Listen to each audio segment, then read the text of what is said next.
Done. All the social media set up and software testing is complete. Electronic payment system's ready. It's all working, Julian. We're a go, buddy. Fucking way, Buzz. You know what? You are the fucking man, buddy. Oh, I know I'm the fucking man.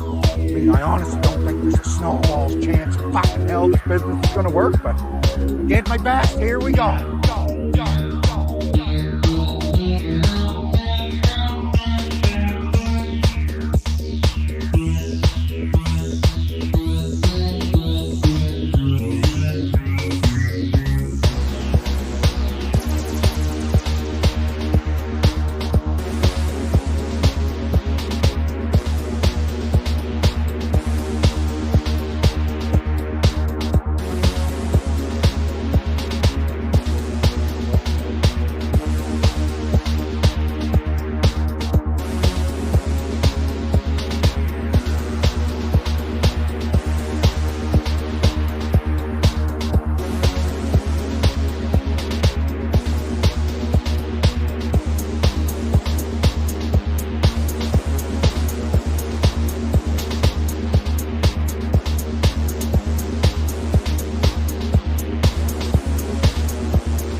electricians, dishwashers, floor cleaners, lawyers, doctors, fucking politicians, CBC employees, principals, people that paint the lawns and the fucking roads. Get stoned, it'll be fun, get to work.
We are back once again, live for another Yakov stream. Here with the homies, the Skinwalker gang. We got Polak here. What's up? We got Jack. What's up, guys? What's going on? How you doing? Chilling, bro. Yeah, we hanging, dude. took some medication earlier, and I don't think I can drink yet. I feel like I gotta wait until later in the stream to get completely fucking hammered. So here we are again to talk about spooky alien stuff. We'll have the Chris Chan update. We got all the dumb things to talk about. I think Flame's gonna be here to do we gotta talk about that. He's gonna be here to do a Peruvian hamster ritual or something. I heard Richard Gere was into that sort of mysticism, but I think I saw one of those when I went to Mexico that one time. It was called a hamster show. What was it called? It's called a hamster show. Okay. Yeah, how many guys and how many hamsters? It was a girl and she was a midget, and it was like a donkey show, but it was actually a hamster. So Peru has been coming up constantly in all of my stupid research, all the alien stuff, the David Icke stuff, everything I'm looking into, all the new agey stuff. Peru comes up constantly, so I'm thinking to myself, I want to do the Peru spotlight. Now, I don't know how well I'm going to represent the beloved nation of Peru on this stream, but that's what Flame's for. As you can see, he's not here right now, so I don't know what the fuck his problem is. He's probably battling an interdimensional being. Neggy Cat, you gotta not lean on my damn board. You're being an asshole. My cat is fucking everything up. Hold on. There we go. God damn it. Alright, yeah, so, what do we have before we get into serious topics? We gotta do the Chris Chan update. Chris Chan update. I'm like outraged about this. What happened? It's outrage. He has a girlfriend apparently. It's outrage. It's outrageous. Like how's this dude pulling hose? That's what I want to say. Because he's a confident bad boy. He's also famous. Like, it's true. Famous. It's true, and you don't think, like, by doing some weird heinous crime that gets national attention, like, someone's gonna want to be with you. Some girl is gonna be kooky enough to want to fix you. And they're saying that the girl that Chris Chan was seen at Food Lion with, he was seen being affectionate with as well, and it seemed like she was maybe reciprocating. The images aren't clear exactly, but as long as he's not fucking his mom, it's okay. The AI like upgraded photos where they like enhance. No, I've seen a few of those around. Frankly, the one that I've seen trying to identify the girl wasn't very good, but they've since gotten decent pictures of her. She's a very average-looking girl. I'm not totally convinced that anything is going on there except him being a creep. It's totally possible that that's all that's really happening. Chaos magic, though. It works. Well, that's the thing, is like, there are girls out there who are crazy enough to want to get with Chris Chan after all of his exploits. You know, and if like a girl will want to go after like a serial killer, and they do that, then like, there's someone out there crazy enough. There's someone. Yeah.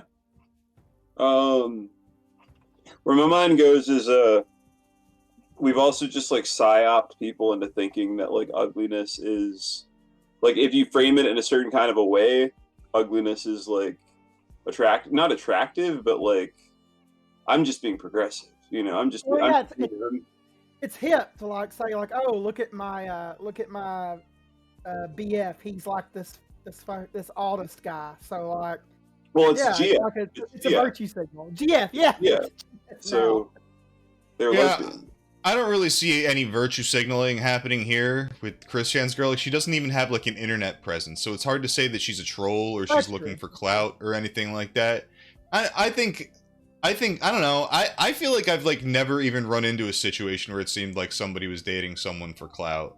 I feel like I've like never even seen that in real life. I know these things happen on the internet and in weird places.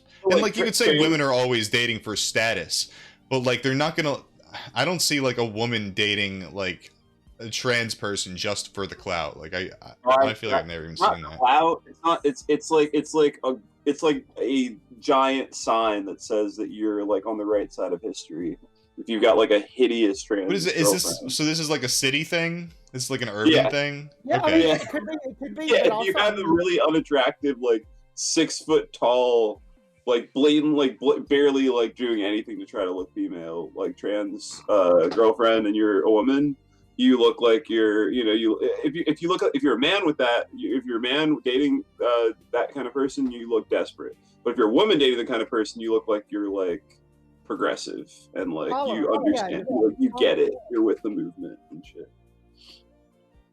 Yep. It's disgusting to think about. I don't think that's what's going on here with Christian and this girl that he may or may not be with. It does seem like it's possible that she is just some social worker that he's getting handsy with. You would just think there'd be some like repercussions for that at some point. But I guess like saying repercussions in the same sentence as Christian is just, it's not even viable. Like they don't even prosecute him for raping his demented mother. They're not even gonna bother.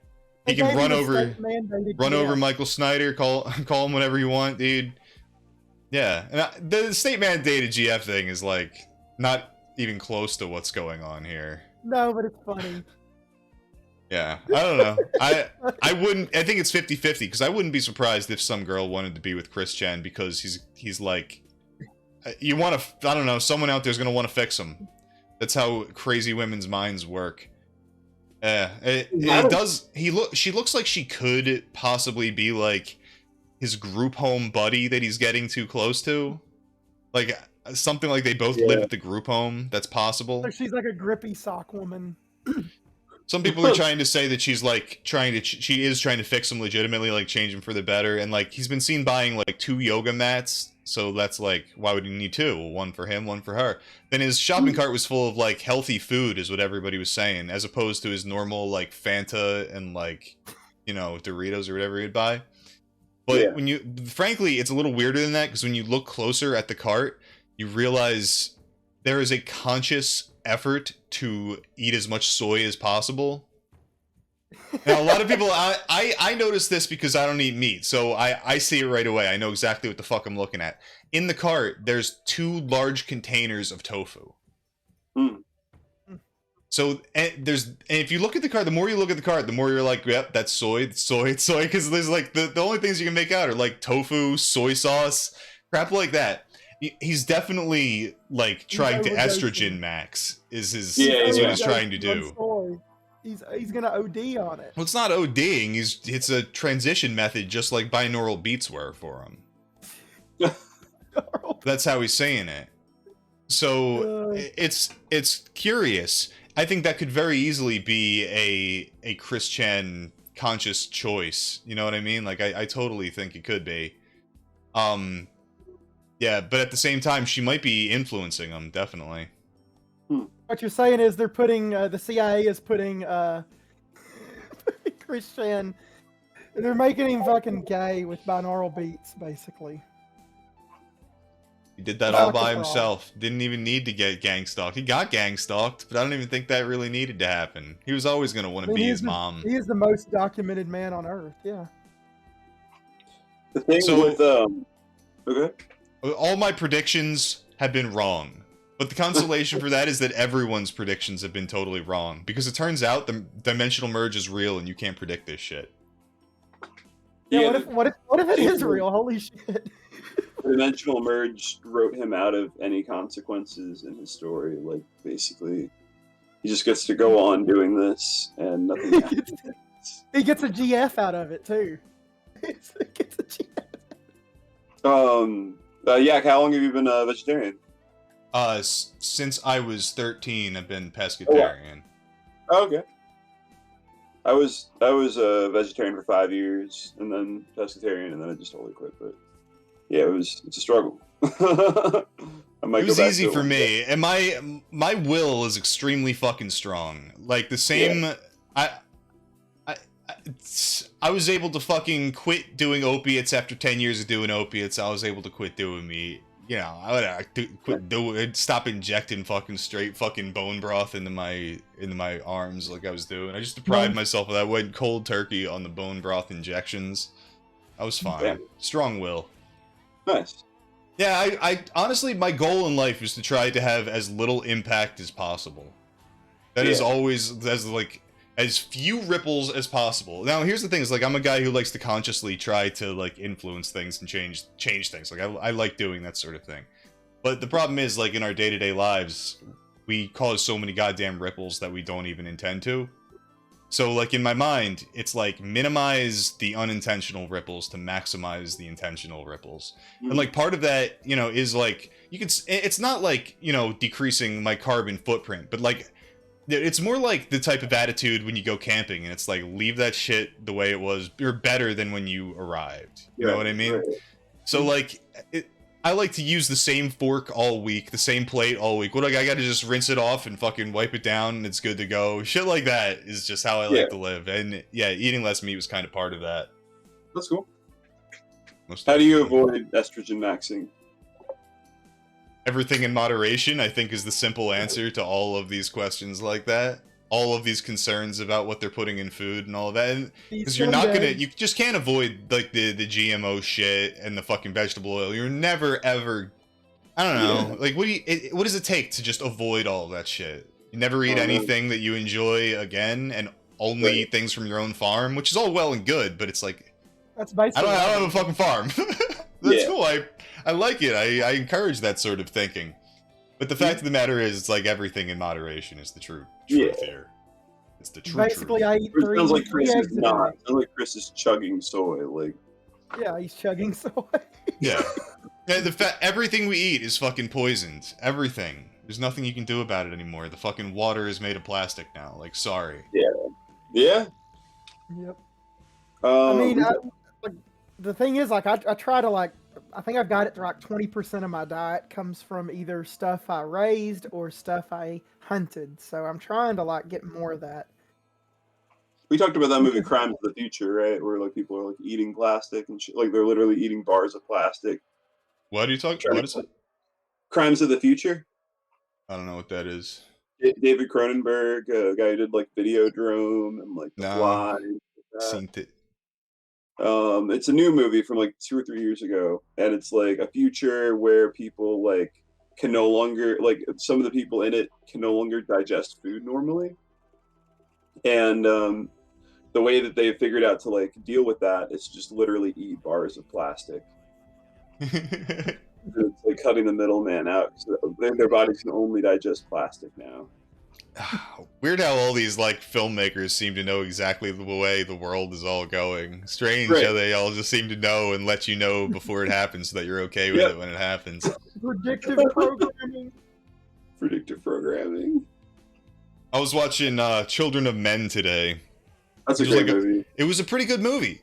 But, like, it was some of the most libtarded shit in history. And it was like, what if the whole human race went sterile and the only people who could reproduce were the refugees? And it's like, all right, well, and this was from like 2007 too, so all this shit hadn't really picked up, but it's like, it's just propaganda about like why we need to bring all these people into our countries.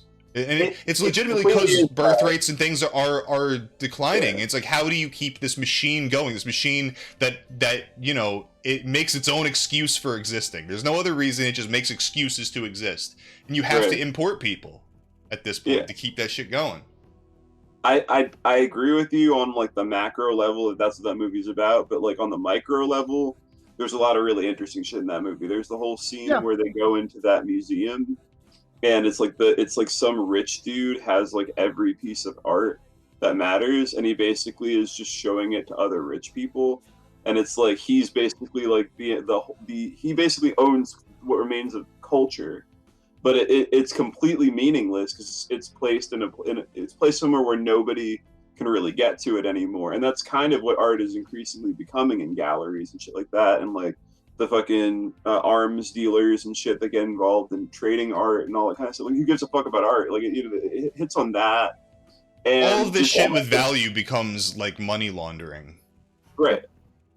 And like, it loses any kind of reference. It was about like a world where like things were like losing their reference, like things were losing their meaning.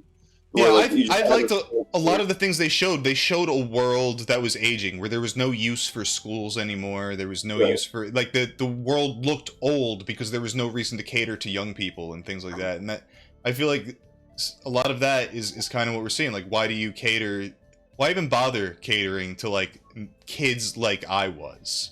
There's not enough of them. Their parents don't have enough money. Like, what's even the point anymore? And then there's also the hippie dude at one point who's like in his cabin smoking weed, and like Clive Owen goes and smokes weed with him and shit. And he's just still stuck in the 60s or some shit. I don't even know if it's the 60s, but like he's stuck in like the hippie era as the world's falling apart, and he just still just wants this. It's like, it's strawberry cough. This is when you cough, it tastes like strawberries, and he's like focused on that sort of shit. When like people are really like, murdered around him and shit. Yeah. Like it's a good movie about like the apocalypse. Yeah, and I think it really does show a very accurate decline where everybody knows it's collapsing, but you can't do anything about it, and you know it's gonna be slow as hell, and all you can do is live your own life in your own little bubble. And it's like, because of that, nothing changes, and that's accurate. That is what we're experiencing now. Yeah, and 2007 doesn't seem like it's that long ago to me.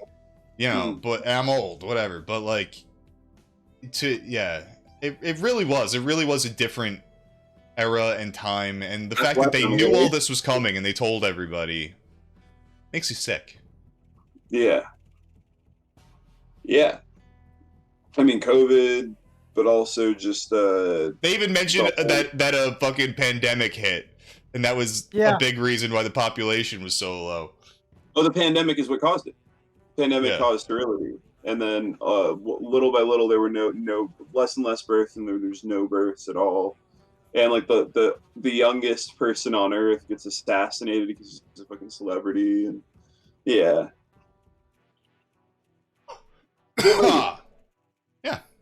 So anyway, the immigration message kind of blows. It's just looking back on stuff like that, it's just insulting, because they knew exactly what they were doing the whole time. Yeah. Anyway, and we're I don't know. We're supposed to get mad about like. We're supposed to feel bad about the racism or whatever, as opposed to realizing the economic shit that's really going on, which is like the elites profiting off of all this. Well, in reality, it highlights that like there's not even like time for like racism at that point. Like, we're too busy like having to kill each other. Yeah. Yep.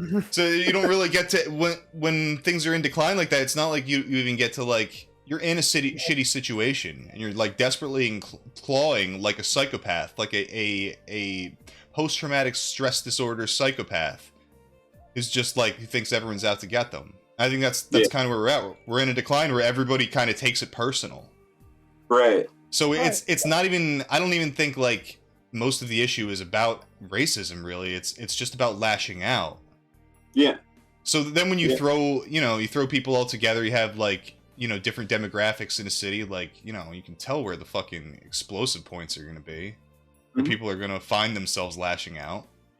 Yeah, totally. Yeah, the whole kind of Trump derangement syndrome issue is like really like people taking everything he says personally, whether all the way starting with him like attacking fucking Jeb Bush and shit like that. In the Republican, that's the best thing. I fucking love that shit. But for libs, it was like a constant attack on you personally and everything that you stand for and your personality and your emotions. And then the libs countered that with like Me Too and like trying to just turn that into like it's psychological warfare basically. Taking it like a personal attack on a daily basis instead of. But even people who were supporting Trump were taking it personally, like he is my hero, like he's going to do this for me. He's talking to me. Meanwhile, he does nothing for anybody in particular, except some like rapper locked up in Europe or some shit, whatever the fuck. Yeah, he got ASAP back ASAP. Whatever any of that shit means, he did it. He accomplished it. Yeah. We got Roger Parks in the chat. He says, "I'm not racist. I hate everybody." So it's an abused talking point. It almost sounds cliche at this point, but like I do think like that's what we're looking at here. Like, and when people, and when you talk to someone who like says that they're racist, you're like, oh, so you like mistreat people in your day-to-day life? Like, no, I just like to literally rant and rave like a schizophrenic in my garage while drinking beer about every race. It's like, I don't even think that's racist at this point. You know what I mean? It's like narcissistic, but it's not racist. Because all they're thinking about is me. They're not thinking about, like, any specifics here. Yeah, definitely.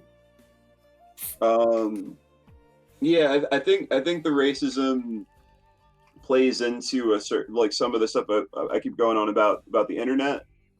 How the internet basically puts people against each other, and like psychologically, it's a big psychological experiment on like getting people to fuck with each other, getting people to bully each other, getting people to attack each other.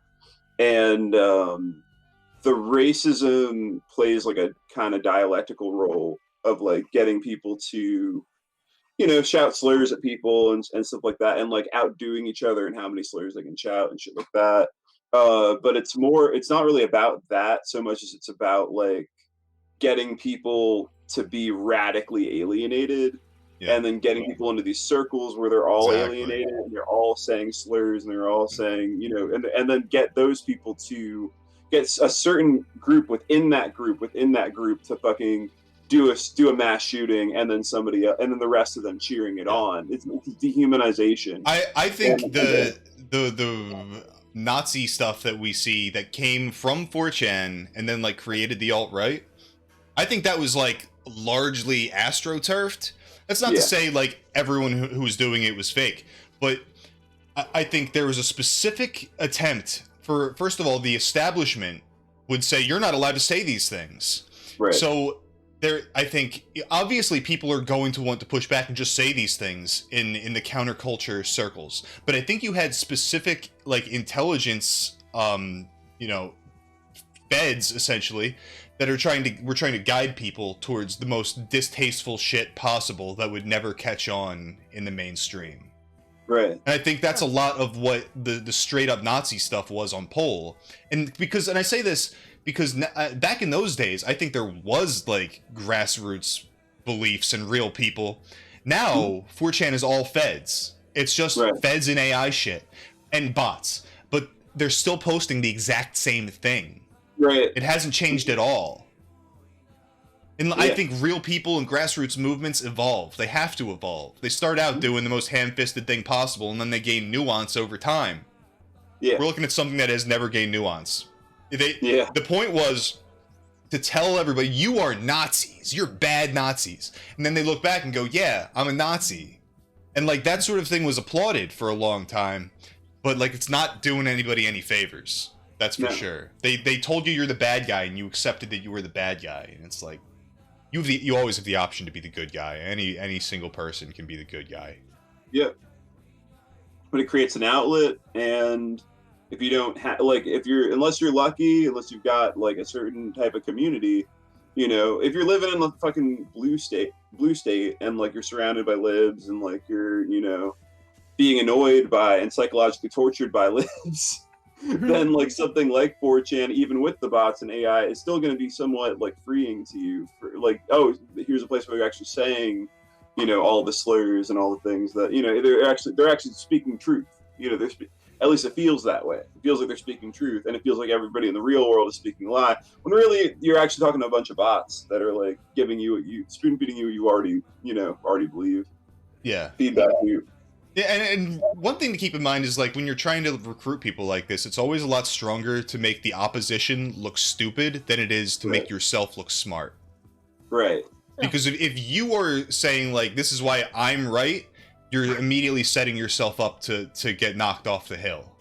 But if you're just pointing at someone else and be like, they're stupid, we BTFO'd them, we got them. Right.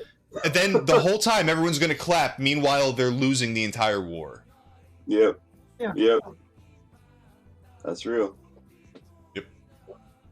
So anyway, Yakov was on the kill stream the other day, on Ethan Ralph's kill stream. I had a great time, and everybody should go find that. You go to kill stream on Rumble, find the birthday bash, and I'm 3 hours, 30 minutes, and 15 seconds in. Yakov comes on to chug vodka and fucking talk aliens.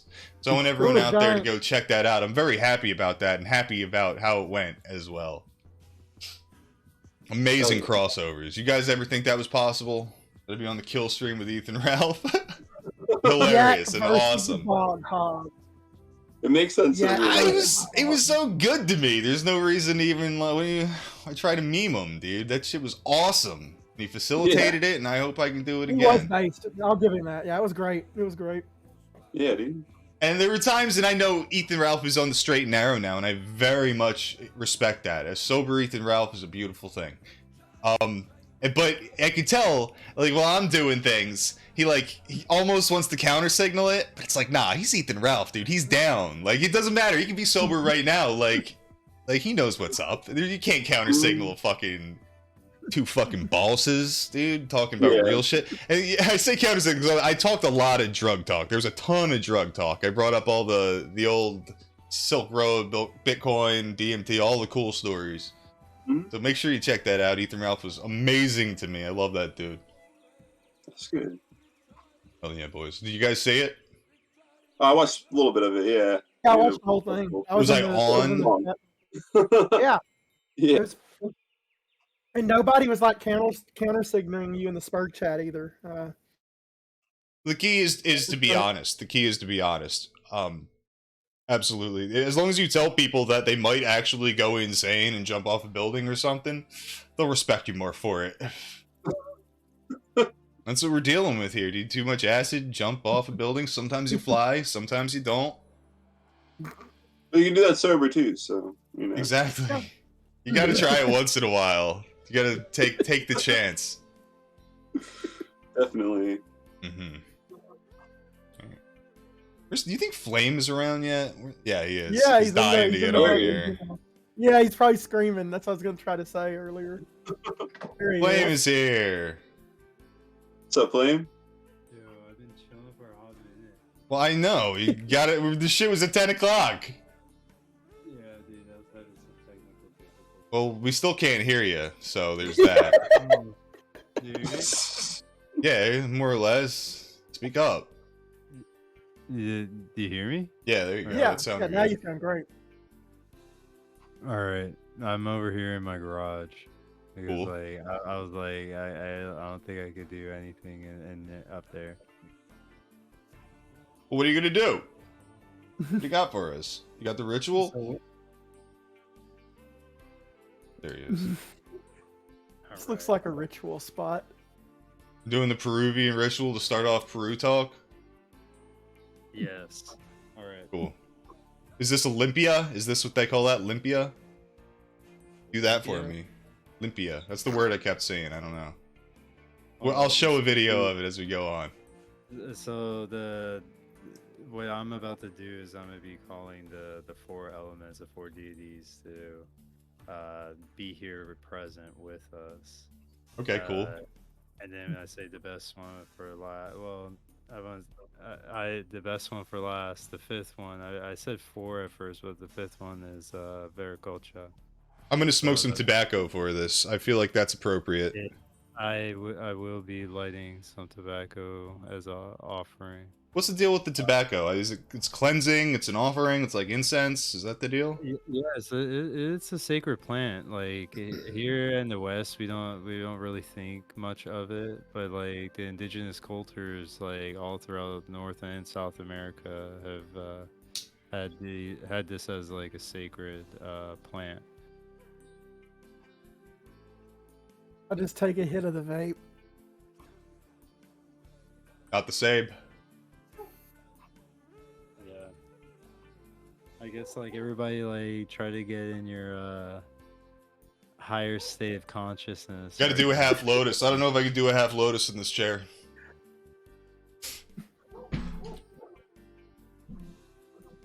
Nope. Half lotus. Got it, boys.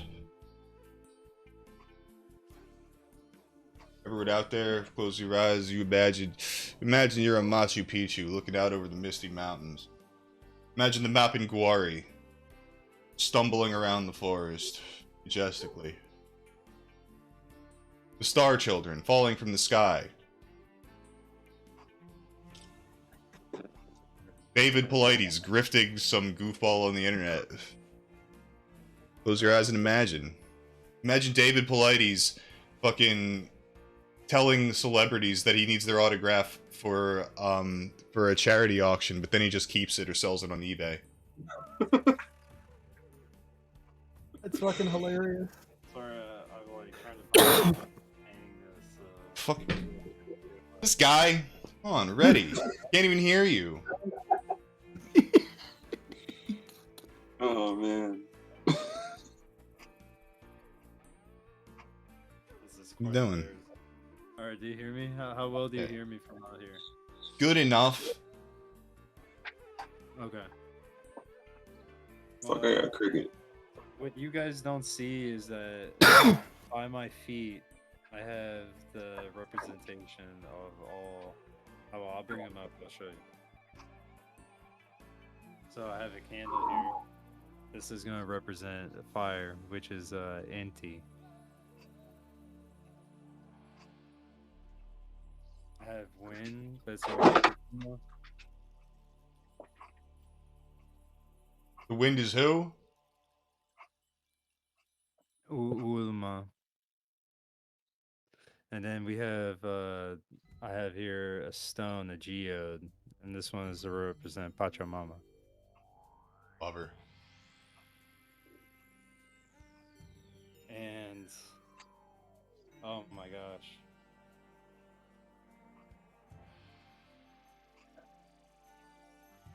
Hey, dude, is the stream's working okay, right? I'm trying to link people, and it's not letting me. Rumble? Yeah. So, it looks good to me. It looks good. So there's 9 people watching. Oh yeah, and We rumbling. For water, I have. What does he have? It's a mystery. Could be anything. Could be a Yeti skull. The rain outside is going to represent water. Beautiful. Pacha Ulu. Love her. No, it's Love So I'm trying to pronounce it correctly.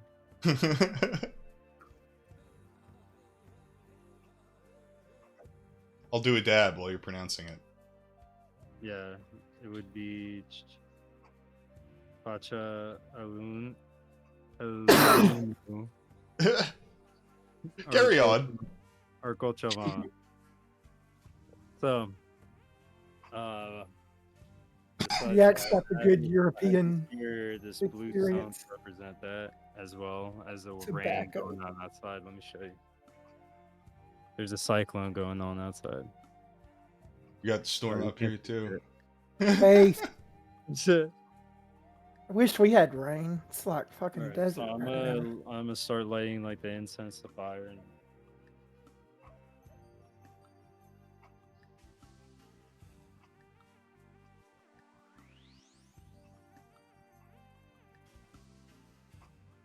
Now it's working. I got it to work.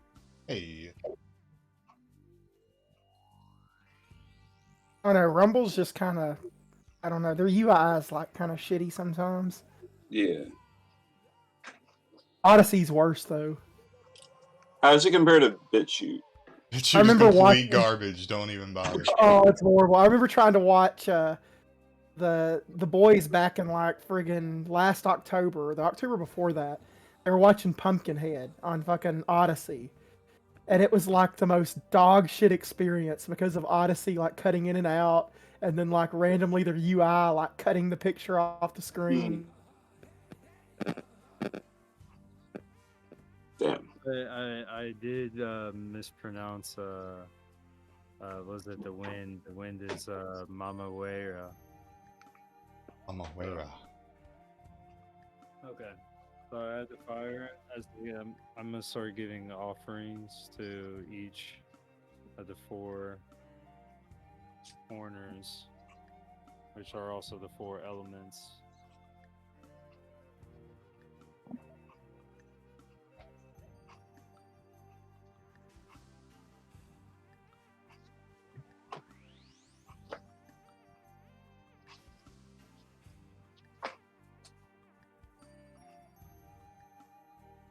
So our esteemed friend Matt wants to chicken cast tomorrow, but he wants to do it in the afternoon for some retarded Matt's full of reason. shit. I'll fucking believe Matt when I see Matt. I want to do the chicken cast, but he needs to just record shit like I How did. you guys in the chat, do you want a fucking podcast just talking about chickens for 2 hours? It'd be Smash great. smash that one button if you want chicken cast. And if you I'm don't, gonna- if you're like that's the stupidest shit I've ever heard in my fucking life, hit 2. Yeah, I'm gonna guess on 2 on that one. The chicken Let me- cast. Now I have tricks up my sleeve. The problem is walking the line between just like funny mean and just straight up mean.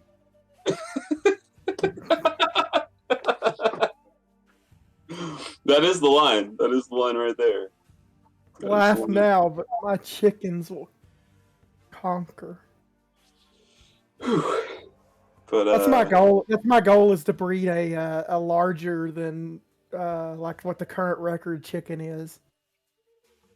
How would you feel about just Getting I could pussy. do more. What? I could do some more fucking like On the velocity line, streams I'm and shit. seeing the Chickens have. Oh, shut the fuck up about dumbass chickens. Fucking Flame is speaking. I'm lighting the blunt as the offering. Hell yeah. Nice. But yeah, I'd be down to like read like No, Blavatsky it's and shit actually like just a that. cigar. Stream. The cigar I is don't nice know. tobacco. What do? You wave the smoke, blow some of the smoke on each of the symbols? He's smoking on that yolk pack. No, the thing is that tobacco is used as a purifier. So Right. you would use this in a ritual of purification along with perfumes. With, I'm just going to demonstrate, so pay attention to what I'm doing, and Always. then like afterwards I'm gonna explain.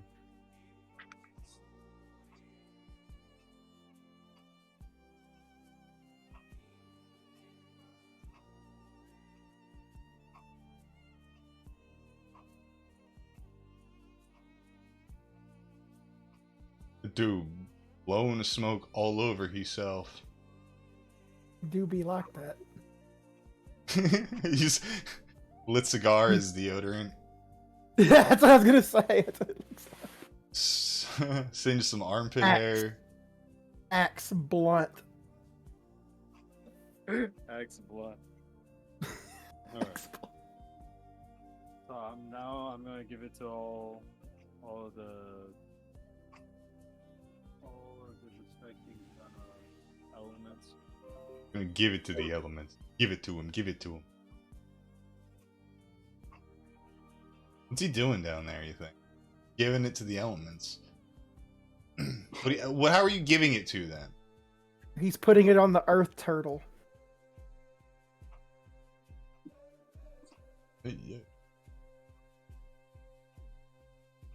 Authentic Peruvian shamanic ritual. Flame upon her, brother Flame. Authentic Peruvian. What were you doing down there, buddy? Guinea pig jerky. I was giving. I did the same thing I did to myself to them as well, and that was not really to purify them, but like as an offering to them.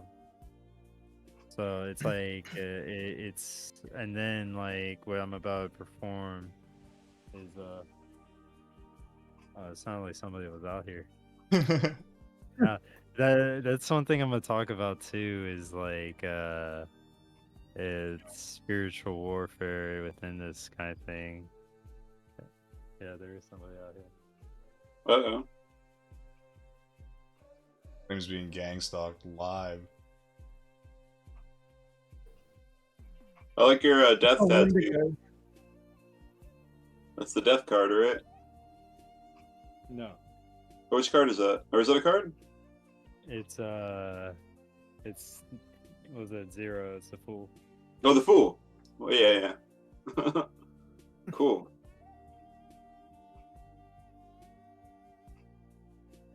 He's just waiting to see if the CIA fucks off or if they hang out and watch him. It's a Wendigo. It's just in his bushes. It's got like the long gangly arms. Fuck, I got a cricket. That fucking cricket. What a mess. Is there really a cricket somewhere? I'm just gonna I thought it was a drop. Might as well be. People are filing out as Flame does nothing but stand there. Alright. now I must start. Alright. Because I remember Senor had a cricket drop at some point. It sounded just like that. That's what was so funny.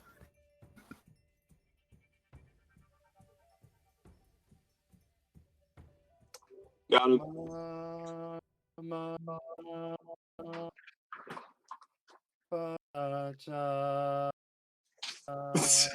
Amazing. Ohio, Pachamama, Humphrey, Humphrey, Humphrey. Ohio, Pachamama, Humphrey, Humphrey, Humphrey.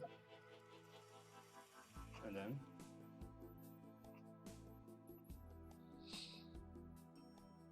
The dead cricket's fucking up the vibe.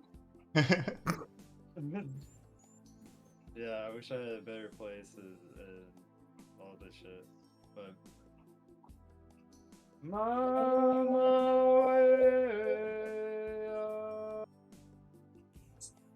Humphrey, Humphrey, Humphrey, Humphrey, Ohio.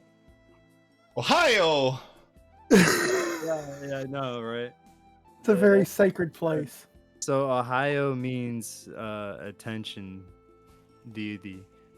Ompri means bring your blessings. And I haven't said this yet. I say this at the end. Is Aidi. Aidi means victory and praise. So, and then we go to the fire.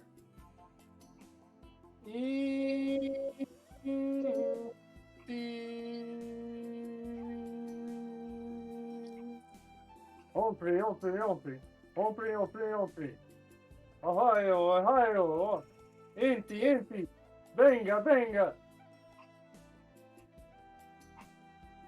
And then I go to the last one, which would be water.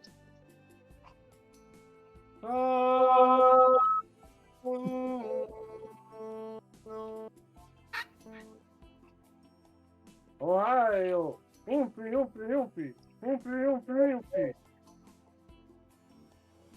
And then at that point, I'll go to the last one. Would be Veracocha. Would be in the center. Veracocha represents the creation force, the mind. So.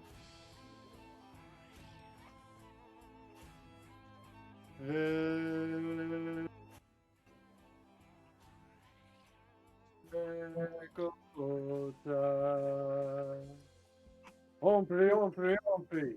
Humphrey, Humphrey, Humphrey. Ohio, Veracocha, Veracocha, Ohio. And then that would be like the conclusion of that.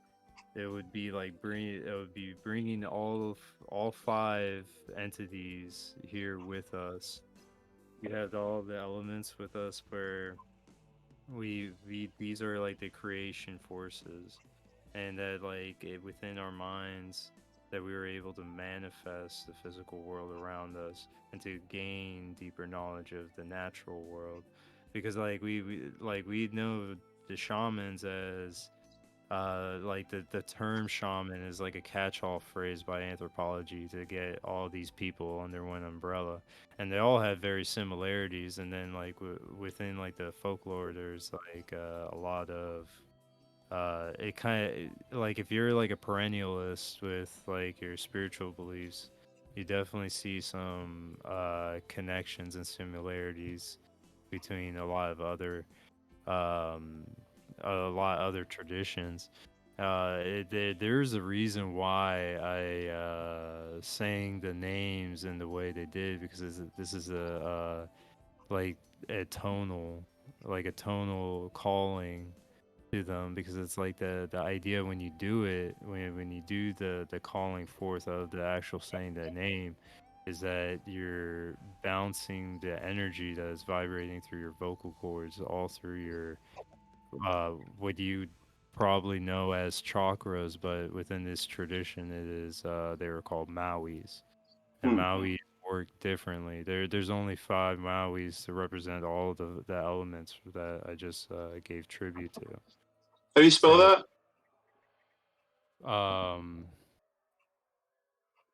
Maui's? Maui's. If you want to look that up. Fucking I want to look it up. It's, let's see. Being K one with thing the that fucking- that becomes clear here is that mysticism is always similar across oceans and nations and religions. When you get into the mystic side of spirituality, there is always something very common about it. It's MAUIS.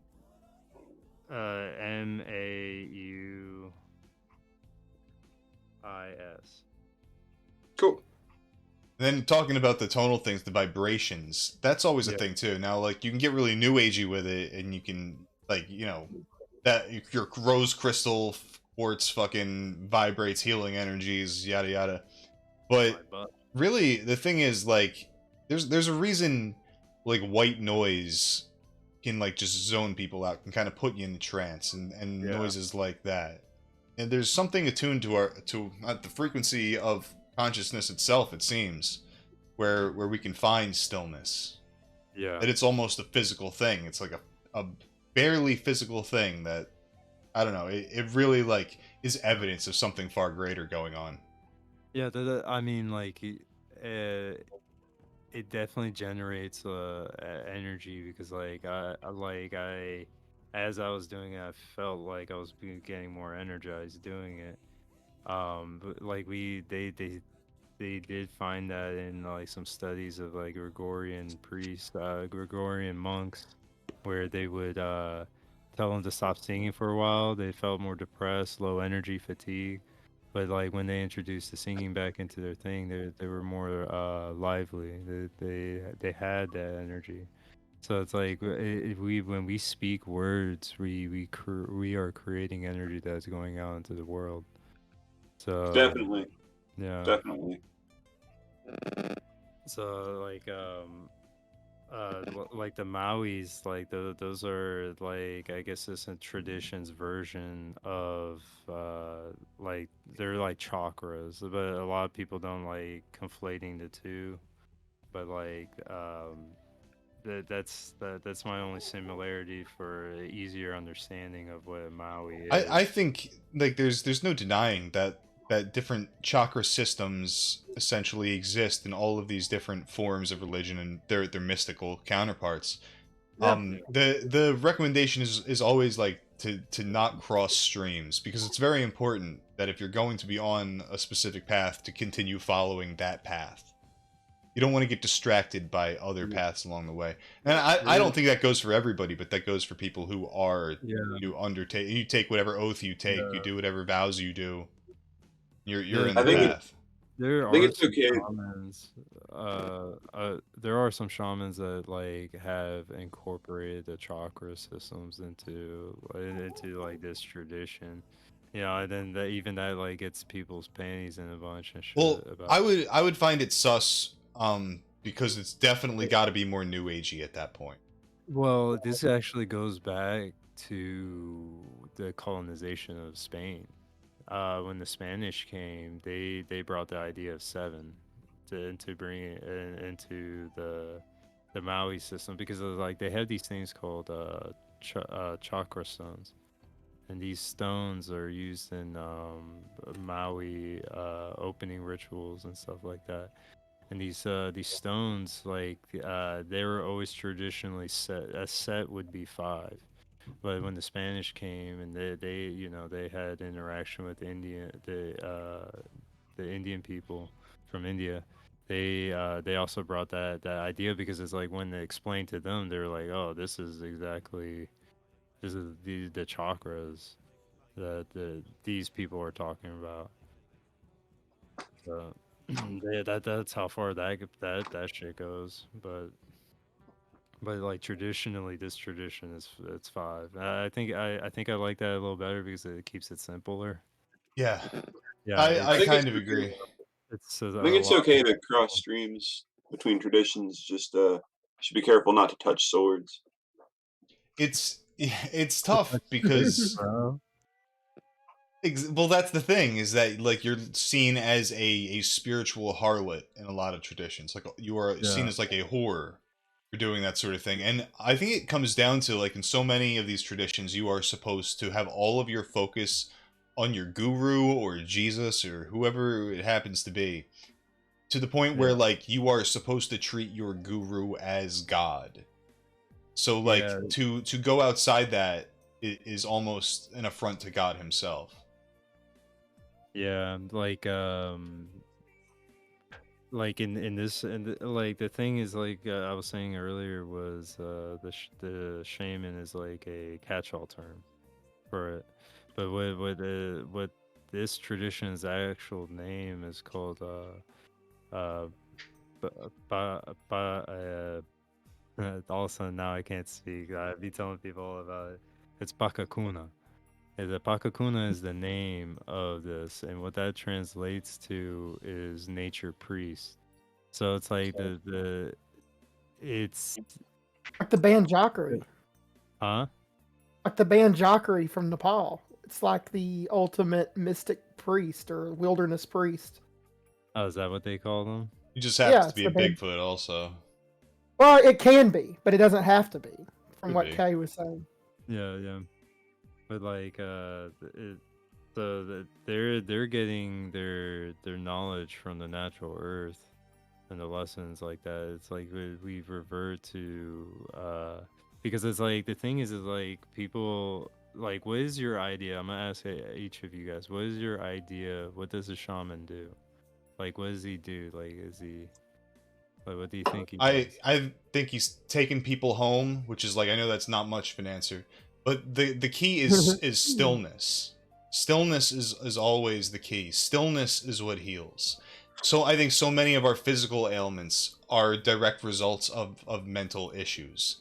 I think it is the constant running of the mind. When people are thinking with their stomach and with their dick and with, you know, this and that, you gotta piss, your feet hurt, you're hungry, like that. Those sorts of things are not thoughts. You know, you can let them come Yeah. and go, and you can do whatever. You can act on them. You can totally not act on them. But I find that most people are thinking like with their bodies as opposed to with their minds. And I think that really harms society. I think, honestly, I think what a shaman should be doing is focusing on healing these mental problems and ultimately stilling the mind to give them a sense of oneness of who they are and where they are going, what home is, the bosom of God, pure stillness, pure bliss. They need to be able to experience that for just a moment so that they can practice thinking, practice being still. And I say this, I'm not like, I feel like it comes across like I'm saying like I am that, but it's like, no, I just desperately want that. And like I strive for it all the time, like just to let the thoughts pass. They come, they go. 5 minutes is a different thought. They're all irrelevant. Just sit there and shut up, be quiet, breathe. Okay.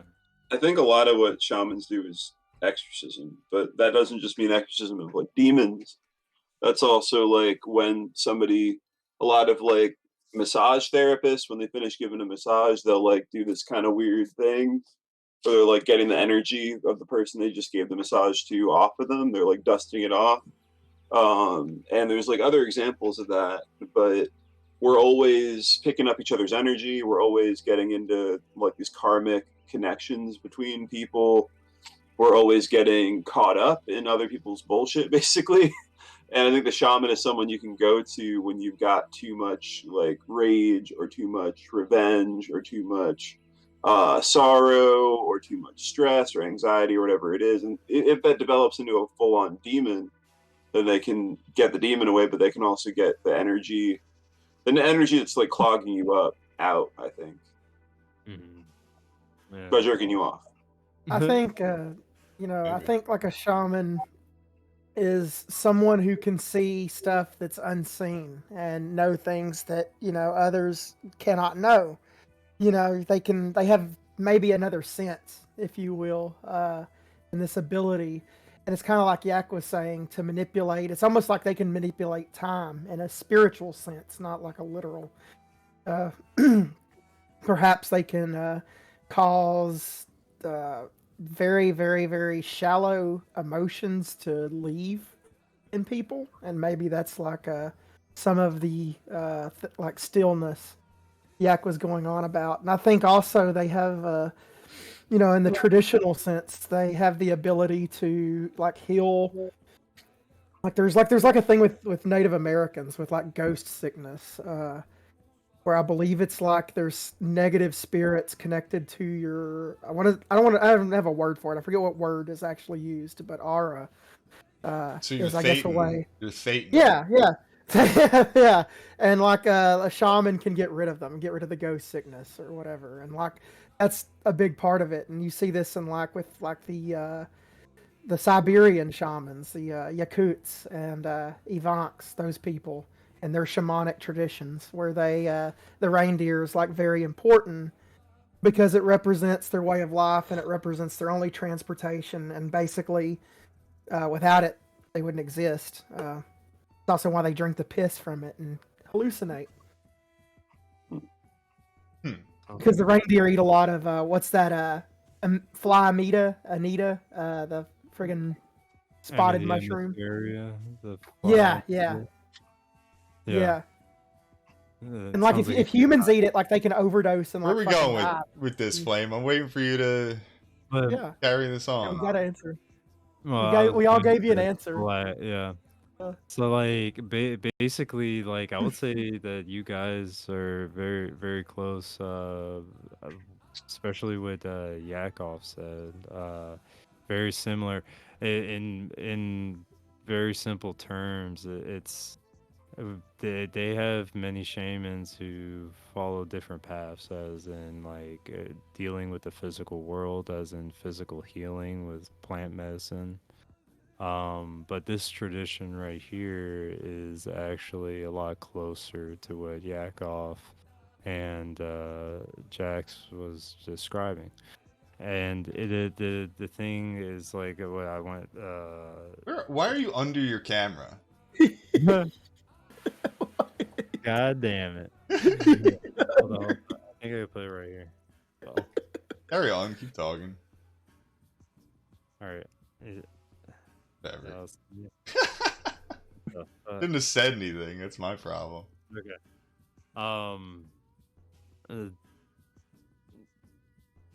So basically, what I was saying was, it just like a key word, it would be dealing with,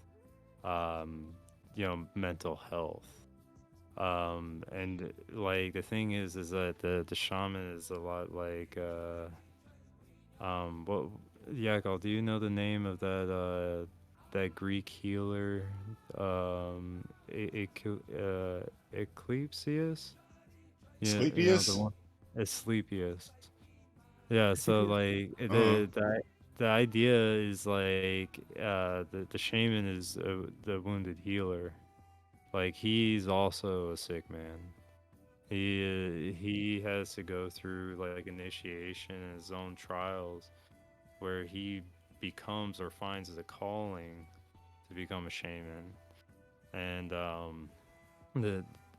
through this, it's like this illness. It could be physical. That's one of the indications of like becoming one. But it could also be like traumatic events, like dying, coming back from from the world of the dead, back to the living. People who had close encounters with death, and a lot of these things are like dealing with trauma. I think this tradition specializes in dealing with trauma and being to ease the suffering of the people in their communities. Especially when you think of like things Terrence McKenna said. And Terrence McKenna said a lot of crazy things, but when he talked about a shaman, he would say things like he was the guy who knew about all the hanky panky going on in the village and all of these things, and basically sets him up as almost like the day to day, when you're not talking about like just giving someone a plant to make them feel better, or you're not talking about like talking to spirits. Day to day, it's like a mediator in the village, in the community, who, like, I think half of it is sheer intuition, someone who can look at somebody and read them. But then the other half is like intimately caring about his community enough to know what's going on. Yeah. And like that It's, is half of what they're doing normally, day to day. Yeah, That's how he brings the it, stillness. the thing is that like it's being empathic, and like I'm not gonna lie, like I come from a I guess like I've been through some shit where like I lack that empathy sometimes, and like I know it sounds weird because I've met some other shamans where they're like the sweetest like gummy bear people, and like but yet again like everybody has walked their own path and stuff like that, so like they haven't, there's some shit that they would basically I would basically like shit that they would never do that I've done before. So like I understand that, and like it's dealing with like coming back from that kind of way, and to like trying to like heal myself on top of that. It's funny because like there's that thing, it's like physician heal thyself, but that's what the shaman does, is that he's healing himself to make himself whole, just like the like we have the idea of like Jesus Christ, that he is one whole person. There is that he doesn't have the shadow within him, and like what Jack said is that we deal with other people's energies and stuff like that, and sometimes they have like people have negative energies that like affect you and stuff like that.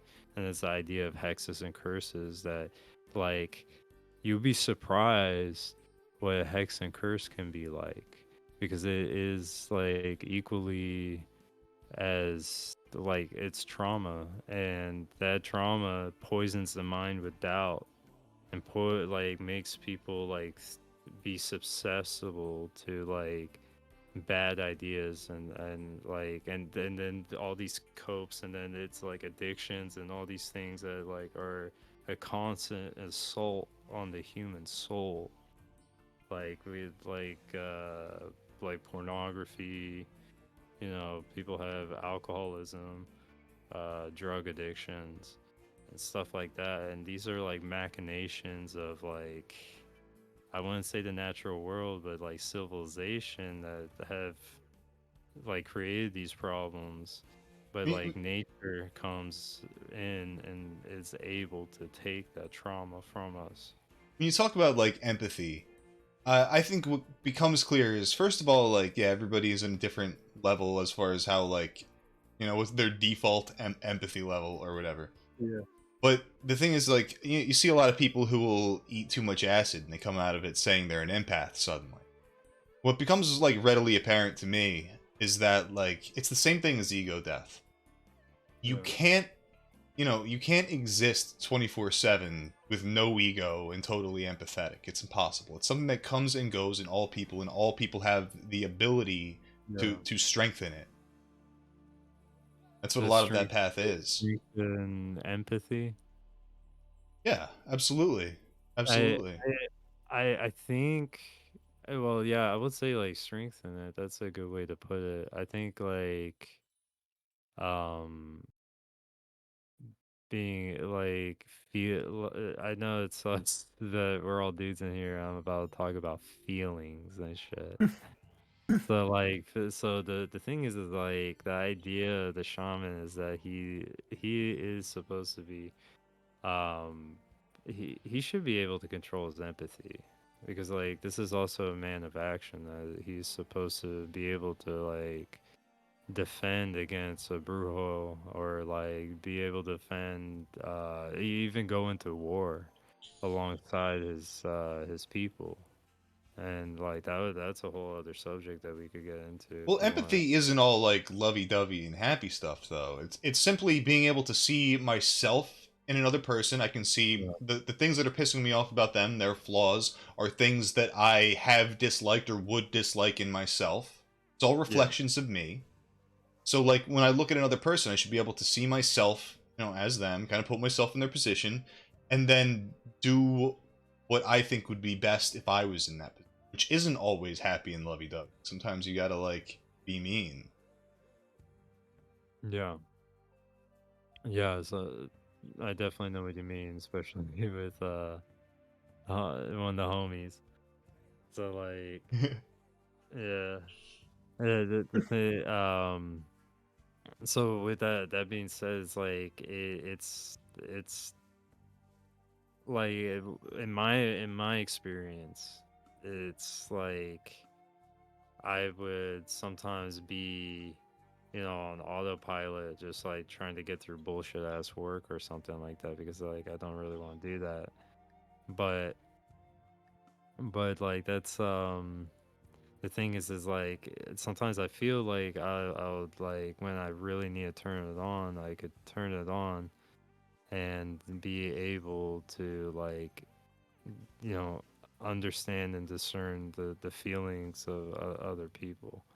And by doing that, it's like also like trying to get you like you said, Terrence McKenna, like the reason why he knows all like the happenings in town is because he's aware of everybody's business, because like he has to interact with them. And like that's what I was about to say, is that the trauma comes in the form of hoocha, and everybody has hoocha every once in a while. It's gonna the stress of life just makes it happen.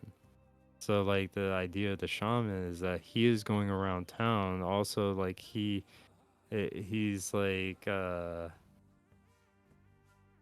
checking in on everybody, talking to everybody, going through everything. I mean, not like going through everybody's shit and stuff, but like he's having every interaction. Well, he's dealing with their problems and legitimately cares Yeah. about them.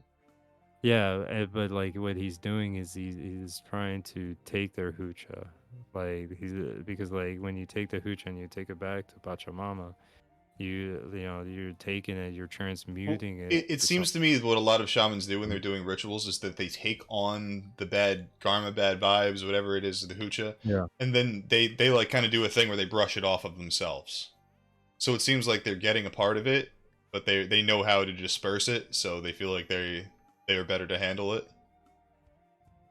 Well, Doing that. it's I mean, like pretty much like that. I mean, typically there's like you do like a secluded ceremony to that, where you'd release that back to Pachamama.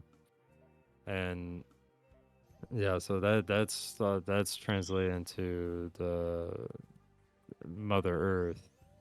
And she's kind of like the main character. I mean, not like the main character, but like the The because main like entity. She is yeah, the god that's you're like interacting with, as opposed to the I, I absolute. yeah, I think that's the proper word, would be like the patron, because like she represents nature.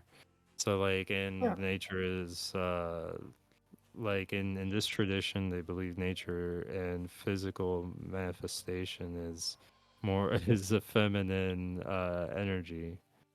And like that the pervading That's like common in love. almost all Yeah, paths. That's yeah, why they were so willing to take the Virgin Mary and make her synonymous with Pachamama. yeah, yeah, Because the Virgin Mary is used in much the same way because of the influence of paganism on Catholicism. yeah. Definitely, there was no issue when that because it's like, when you think about it, like they're coming into the church, like they're venerating in Catholic churches. They're really gonna turn them away in this new world. Like they barely had any people in their own church. They needed more people. But like there wasn't no issue with that, because it's like the high ups knew what was going on from the beginning, because like they know the truth.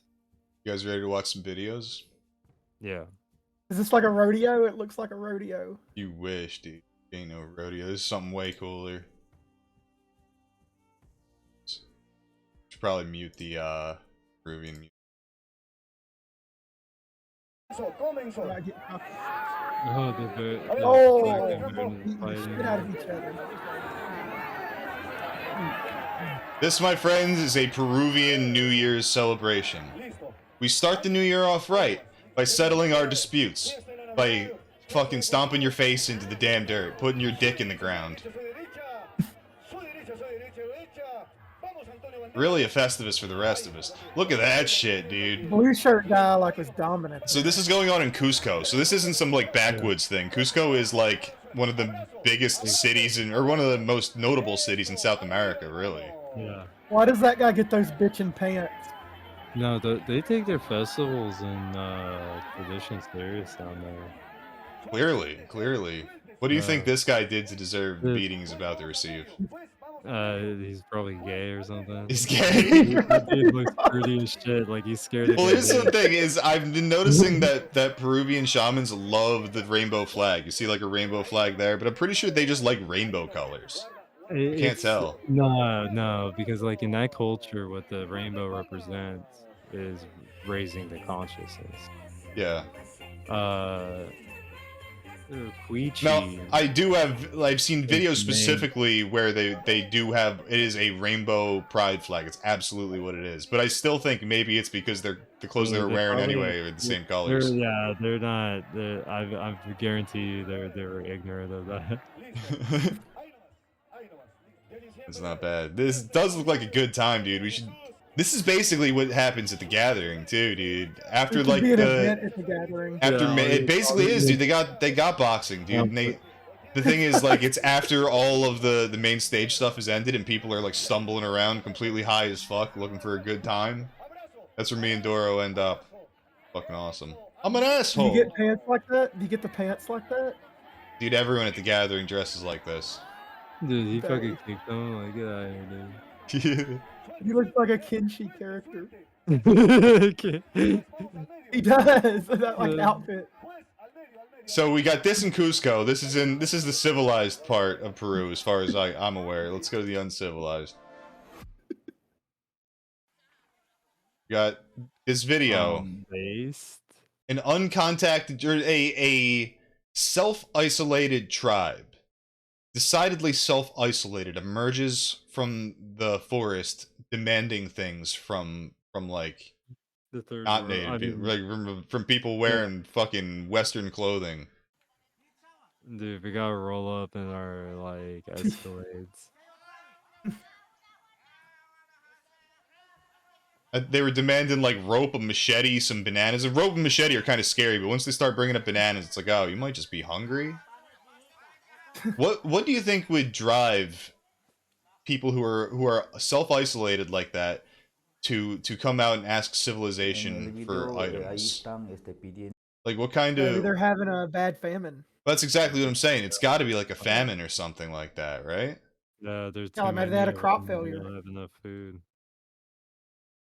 Yeah. They need to find a way. The machetes probably to harvest more bananas. Yeah, sure. It makes sense. It's a sad state of affairs because like interactions like this will destroy their culture 100%. Oh no. Right? I mean, they look pretty plain. Like, what? I don't even know what tribe they are. They don't even have any paintings on them or anything like that. Yeah, I don't know. Apparently their tribe hasn't been seen much because they don't like outsiders, so they're left alone. I don't have any answer on that much. They got their bananas. I'm happy for them. They got unique haircuts though. Those are different. Dude, Peru has like the weirdest looking styles and people and clothing. So weird looking. All right, let's go to our next video. Peruvian shamans for Obama. Obama is a shaman.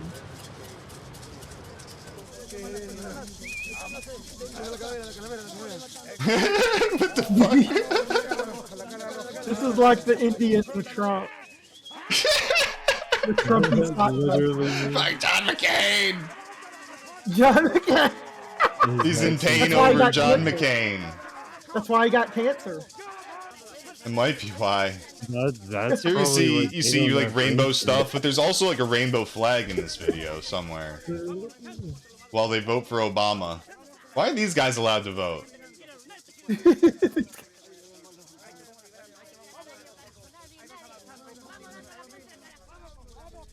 What are they doing to him? Don't do that to the president. What do they have an alien skull? That's a Star Child skull. Look, it's elongated.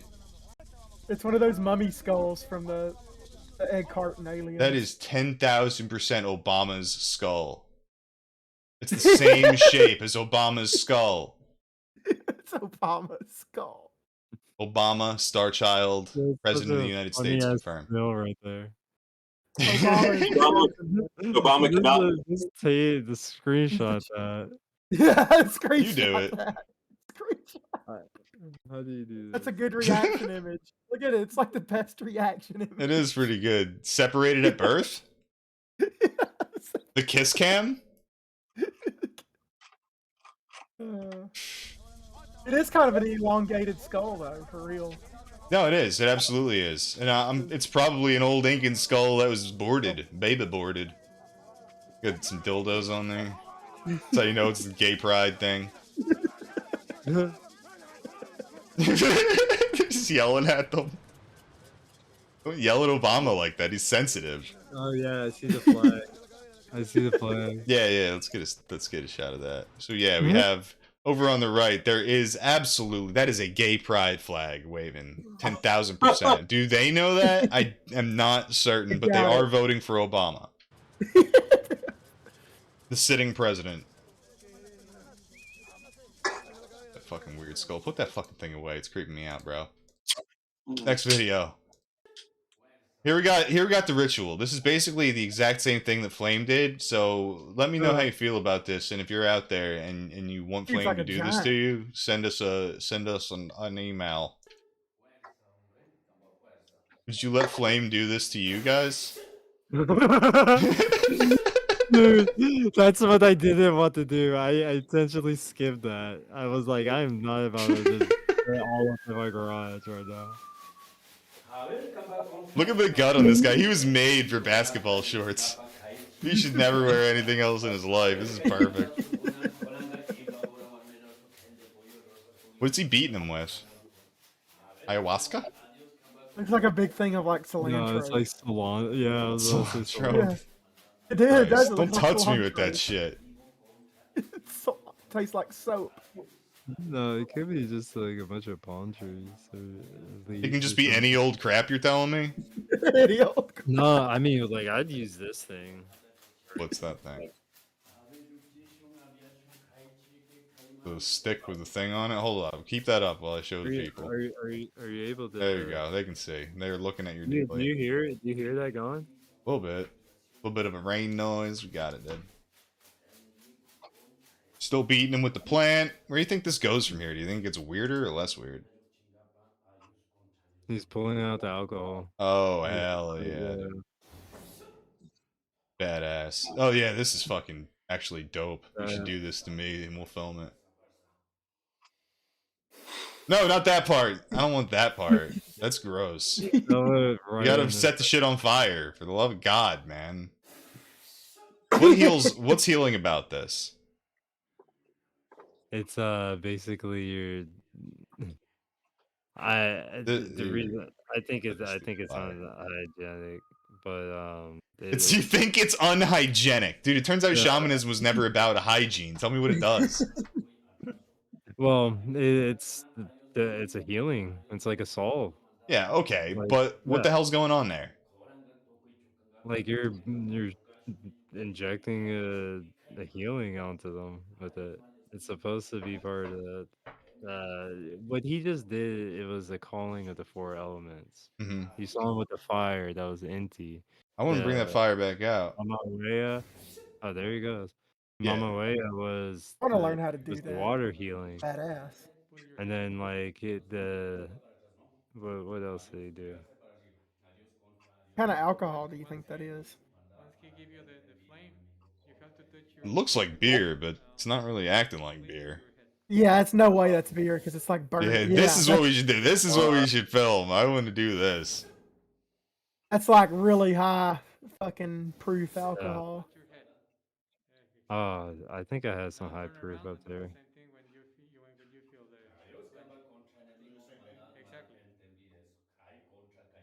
What kind of alcohol's like super common in South America? The I don't know, stuff made in Grandpa's bathtub. Look That's probably what it is, I guess. at the stretch marks. My God, man. This is dope.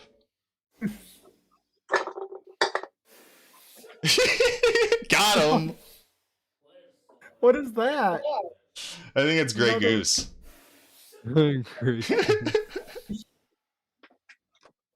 No, it's like Right out it, of it the could just board. be normal water or Florida water or rose water. Anything that is pleasing, adult, like because like these things are offering as well. It's like a bunch Beat of him. chicken. Dude, that guy's on like 1 HP. Stop. He's T-posing, so he can't attack back. T-posing. Yeah. He's T-posing. He can established attack on- He hasn't back. spawned in yet. Yeah, he's a funny. Yeah, he hasn't spawned. He's a Bethesda character. I like the song that he's whistling. I want to get that on CD. A On lot of it, cassette tape. a lot of what shamans do is they make their own beat. Ah! It's like right on, Spit him. or right when they're doing it. Is he gonna spit on his ass? Take bets. Oh, How he's like drinking. did that mustard count? there for a minute. If you ever touch me like that with your spit flame, I'm gonna kick you in the teeth. I gotta pat you down. rub your spit all over me. Okay, so those plants that he was hitting was Pachamama, the healing from Pachamama. Cool. Now I don't know what he's doing for Veracocha though. That was. What was yours? What the hell was yours? I don't remember. Fire? Well, Fire, was it? No, Veracocha is I mean like it's kind of Shotgun now. Gonna shotgun him.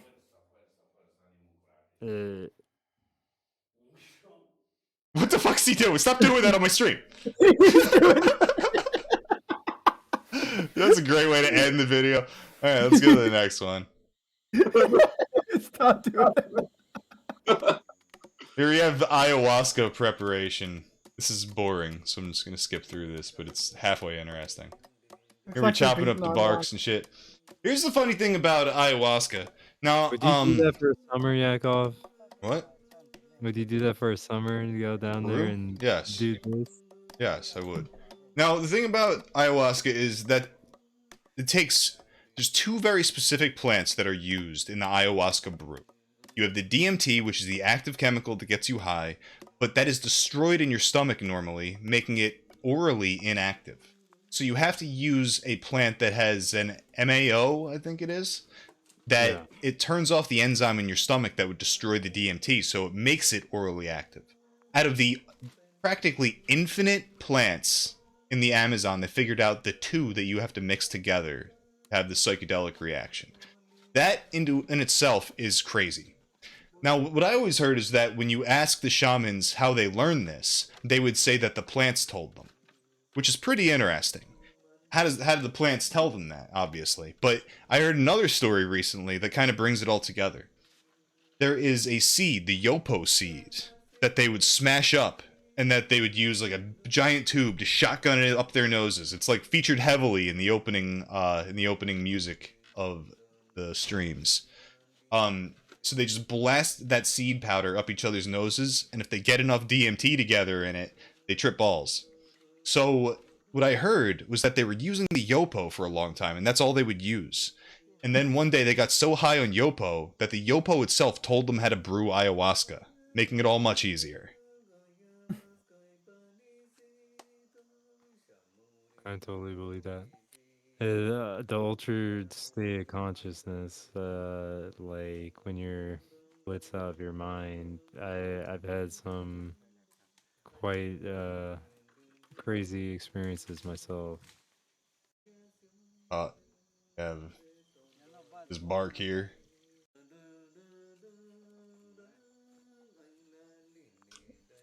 It's beautiful, dude. Not sanitary, but beautiful. Oh, that shit's gonna get so hot, it's gonna kill it. Yeah, look That's how true. hot that thing. It'll when you drink this shit, Yeah. it'll just kill you. You will be Yeah. dead. It'll destroy the alkaloid if it gets too hot, won't it? No idea how this shit works. You would I know think it's so. like kratom. Maybe it's a matter of like sheer quantity. Because with like kratom, if you like get it over the boiling point, it fucks up the analogs in it, and Another thing is that like sometimes they'll put even San Pedro in it, but typically that's taken by itself. Yeah, that's what I was saying. That people mix things together like that. Like one thing that I was surprised is how popular Datura seems to be. oh, it's a Like delirant. That's this, like Benadryl. it's Yeah. weird, and it's gonna make you feel a little sick, no doubt. Yeah. Did he take it? What was Because I he think the doing? only two drugs in that class are The best way to indigenous essentially experience that is to eat an entire sleeve of allergy pills because it's the same active ingredient. Yeah, that's the only two drugs in the class is I can't pronounce it, Benadryl and fucking that. So when people talk Diphenhydramine. about trips on it, it's all about very realistic hallucinations. You'll be sitting there having a conversation with someone for an hour and they'll just dematerialize in front of you. They were never there. Then spiders, Jerry! Jerry, I just ate a whole sleeve of allergy pills. Spiders everywhere. Let's go. What's the deal with Benadryl? Skinwalker gang ayahuasca retreat. But like I don't want to pay some shaman to be. Maybe I would. We can go to that. Not, We can go not to like that guy in without Florida. knowing exactly what I'm Nah, doing. dude. We're gonna We go to only that retreat guy in down Florida. there. We had the shamans come to us, and we paid them to like give these foreigners fucking ayahuasca. But I feel like we could get access to all the ingredients we need easy. Oh yeah, if we go down there, we could definitely just pick up the ingredients. That sludge, dude. It's Drink like that kratom sludge. sludge. It's like kratom, basically. Yeah, Oh, I'm there's a curious what it child tastes here. like. I bet it's similar to kratom, but not as bad. Eating jungle vines is Yeah. eating jungle vines, I guess. At the end It's of the day. I heard it's quite terrible. Yeah, I mean, all Can't be these worse these than kratom. brews from random fucking plants are the most bitter goddamn shit you've ever tasted. Kratom like, is like so bad it hurts your feelings. Yeah. God damn, dude. That looks about right. Yeah, It looks like trash I would drink while I'm detoxing off of fucking oxycodone, for sure. Jankovic just fermented That's food. all the ayahuasca they got from that thing. Yeah, I guess, from that big pot. Yeah. That's it. So here we go. Mapacho. This, I would be very interested. I want to get a bunch of goddamn Mapacho, some of this jungle tobacco, and smoke it the whole time I'm in Peru. I think that'd be a great fucking experience. And this guy's gonna explain exactly why we love Mapacho. Why we smoking. Esto cigarro es naturalmente. And this is what I say when I show up at the family gathering and just spark up a joint. No, this cigar is naturalmente, baby. It's all naturalmente. Y lo que en tu país fuman con filtro What you smoke in your country, it has chemicals. tienen químicas, ¿ya? Que afecta al pulmón. They affect the lungs, it turns A out. tú le puedes But this fumar one you can smoke from young age to old age. hasta tu edad. Y nunca tienes enfermedad. You will never get sick, you'll never experience any problems ever again. It'll be great. It's just energetic. Enérgicamente.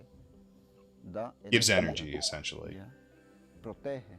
Por eso es lo que It will fumamos. protect you, and this is why we smoke. This is part of the ayahuasca. Ya, para jalar espíritus buenos para Calls in the tratarlos good a spirits ustedes. when you smoke this mapacho. It's Esto good es tobacco. naturalmente. No it's tiene a ninguna Naturalmente, mezcla, baby. ni química.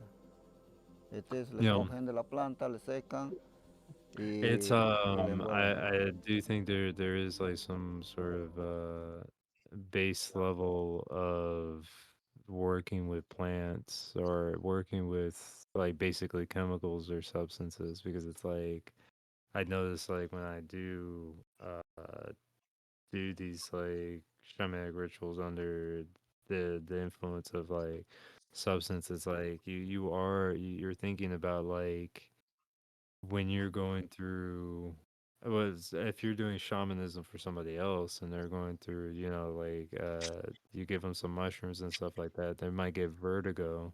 So you know that the marijuana could deal with you know was it vertigo, nauseum. So you just get them so fucking high they blast off into space so far they can't even feel I that mean, shit. if it works, and or tobacco is used, like if it could calm them down. Things like knowing when to use alcohol in a ritual is something to know. It's because it's like if like a experience is too much for an individual, that they may be becoming frantic or a danger to themselves or others. Giving them a little alcohol to counteract the psychedelic experience, because from what I've gathered is that the psychedelic experience is meant to be taken by itself. I know that's hard to do. You just told them to fucking load the guy up on weed and booze and see what Yeah, happens. Just send him out into the world. Send him for a drive. No. No, but I'm saying like those are supposed to be remedies for the issues, but like the psychedelic experience is sometimes too much for individuals. So it's like drinking alcohol dulls the effect the of things like acid and mushrooms and stuff like that. Um, because it's like you're just like starting to cover up something. Yeah. But it's like Terrence McKenna said, the best thing to do is to be no background, just so you could feel the feeling.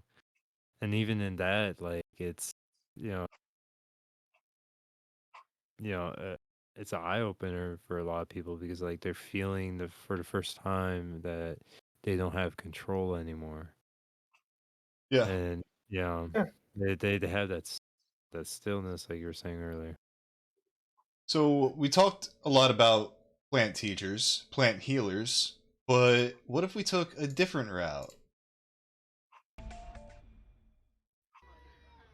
This might seem a little strange, but a traditional Peruvian shamanic ceremony was performed at the Fair of Wishes market in the Peruvian capital Lima on Saturday.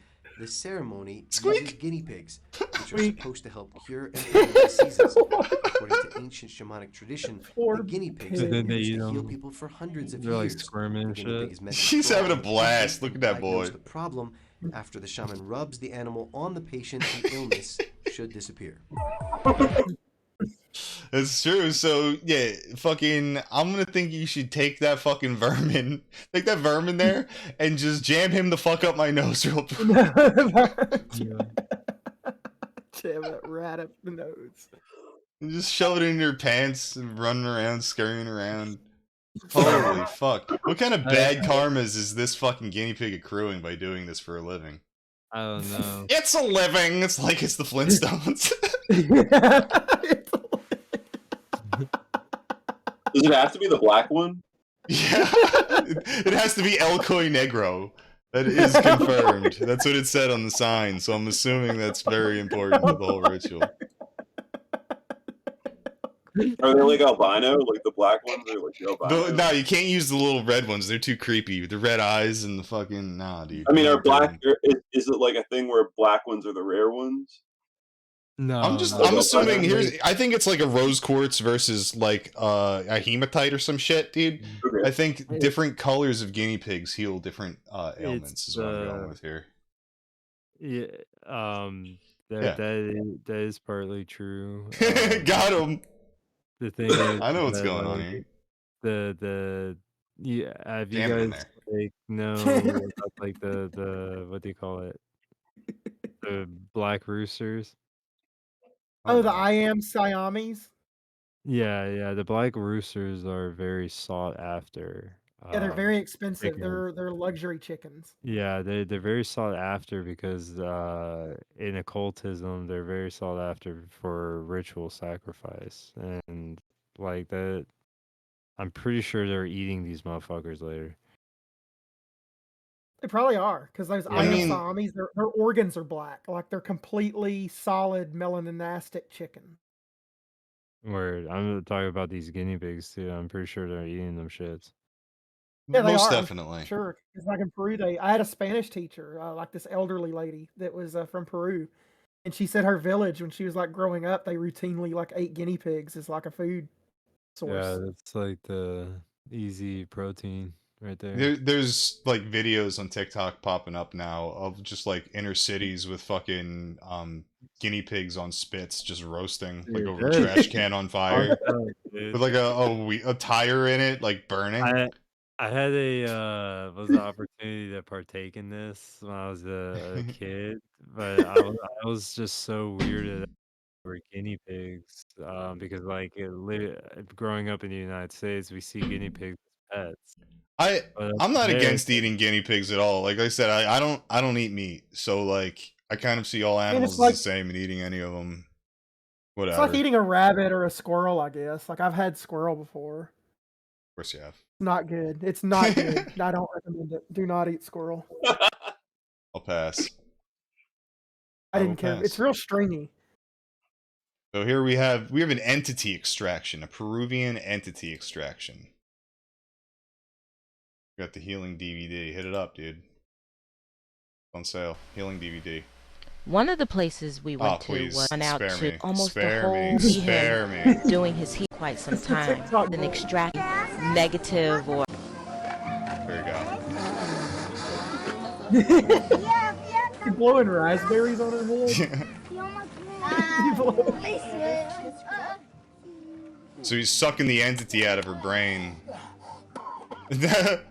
Now he's doing the old shaman trick with his face. Yeah, he's fucking pulling his face back so he can snort up all the drugs that are sitting in his sinuses. I've been there. Now he had that guy spit on his dick. That's for ritual purposes as well. on my tummy.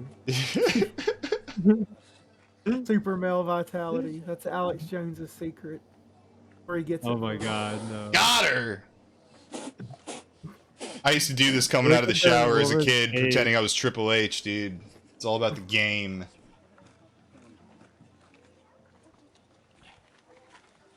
She just walks off. Just next. All that So, saliva all over her face. What the fuck was that, Flame? What was the deal with him sucking the entity out of her brain? Probably like trying to heal her. He's spitting. So what's he spitting out? He's spitting Bad rhymes. vibes? Like I said, Mama Way. Like he's basically like it's symbolic. Like the idea. It sounds crazy, but this is what the showmanship is. I'm say it. Like I'm not gonna try to be mystical.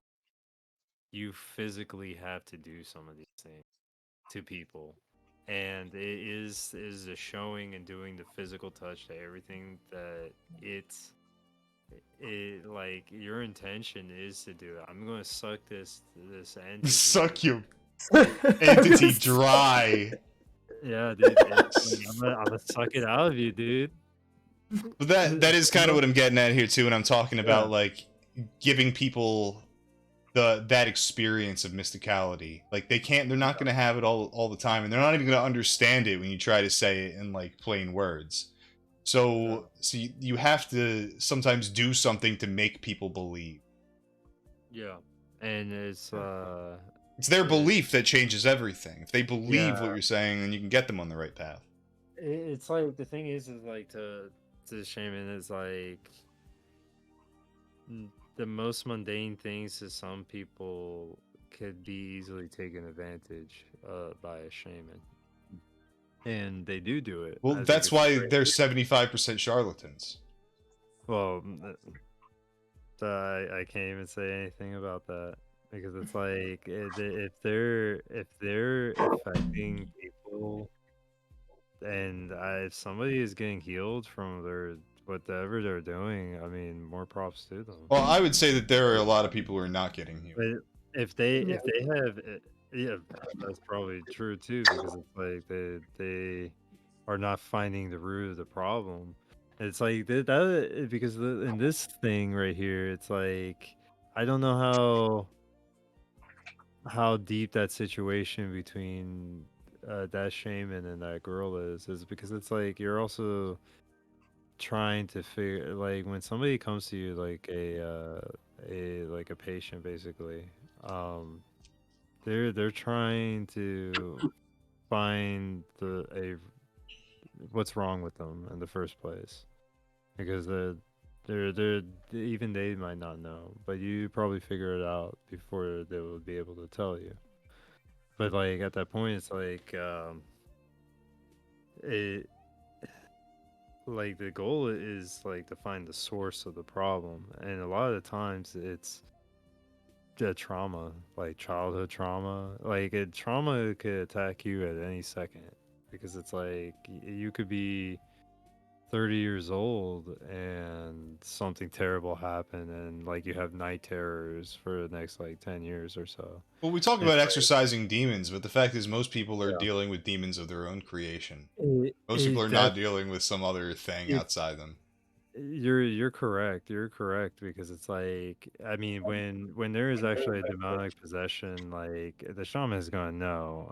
But when it is like the shadow, I don't know if people are familiar with that concept. It's what do you call it? A Jungian idea is like the shadow Concept, yeah. is the alternate side of you, and every person possesses it. Like some people might be violent and angry, but you'd never know it. And there's probably people who are complete assholes in real life, but their shadow is actually a very caring person. I think And, the internal demons are also influenced by external stimuli, and then also well, what I was talking about that's where before, trauma is. and other That's the people's biggest. bullshit too. Yeah, Yeah. yeah. I mean, that's where Yeah. trauma is derived from. Once again, though, like the only place people generally, most people, they can bring up exceptions, but most people where they experience divinity and evil in their lives are in the hearts and minds of men. And retail. So, but exactly that illustrates my point. Is that Yeah. like the evil people are experiencing, even from outside forces, is just the baggage of other people that Yeah. you know you can just leave at the door most of the time. Most of the time. Yeah. Yeah, that's definitely true. That's definitely true. And it's a cycle of suffering as well. But yeah, I think like if you've got like a friend or a coworker or a girlfriend who is just like hateful and like just talking shit continuously and negative, you're gonna become like that, and then you're gonna become like the demon inside you. Like it's like, and you have a choice. You can either like sort of give into it and become like them, or you can kind of resist it. Yeah, But if you resist it, you might have to resist them, and if you don't resist it, you become like them. that sounds a like a relationship issue where like somebody's self-esteem is getting cut down. And that itself is traumatic because that has left a lot of men. I know, and I feel like I've experienced that before. That like that kind of shit like cuts them down, and like they're after that relationship or like even in the relationship that they have that doubt. The poison of trauma is doubt. Mhm. So like you have that in your mind, and then once you have that doubt in your mind, it affects you in every way you move. Yeah. Like affects the way you talk, the way you walk, the way it affects you. It's a poison. So it's like to find our true potential, we must find the source of the pain that's inside that we walk around with every day. Yeah, dude. Someone once told me that the good of evil is that it destroys whoever does it continuously and strengthens whoever resists it. So that's the thing, when you're like sensing that off of somebody, like you can already assume that they're getting what they deserve. It's all coming back on them. Like, you can assume that. And then, like, if you can see yourself in that, then you can kind of, in a way, let go for them. Not helping them, but reminding yourself, like, you know, there's bigger problems afoot here. You can let go of some of these stupid issues. Understand that. I understand that. But at the same time, if they come to you, it's like the idea of service. Like you've got to at least try to do something if there's a situation, if you can help, and that is because it's like we know, like sometimes some people who have like obsessive compulsive disorder or like compulsive behaviors or like addiction and things like that, is that like they can't help it. Their mind has been so poisoned that and their souls are so damaged from like these things, is that they're trapped in their own cycle of suffering. And I think one thing to keep in mind here, and especially like with the examples of like drug and alcohol addiction, which is like one of those common, you know, issues that are normal, like one of the worst issues that's still normal. One thing to realize, especially in a position where like you think there's someone you can help, you could help people, to realize that 9 out of 10 people you cannot help. Because the truth is, especially back to the addiction issue, exactly, they have to actually want it. I don't know if they have to be a rock bottom, what rock bottom is, but it's up to them at the end of the day. Yeah, definitely. It's 100% up to them. They have to want the healing, and the thing is like that the reason why you talked earlier, why the shaman knows all about the hubbub in the town, is because if we understand that isolation is a precursor to death. So like the people are isolating themselves all the time. When the addict is going through his shit, he's isolating himself. Like they try to isolate people with mental problems. You know, people who don't fit in, like misfits and stuff like that.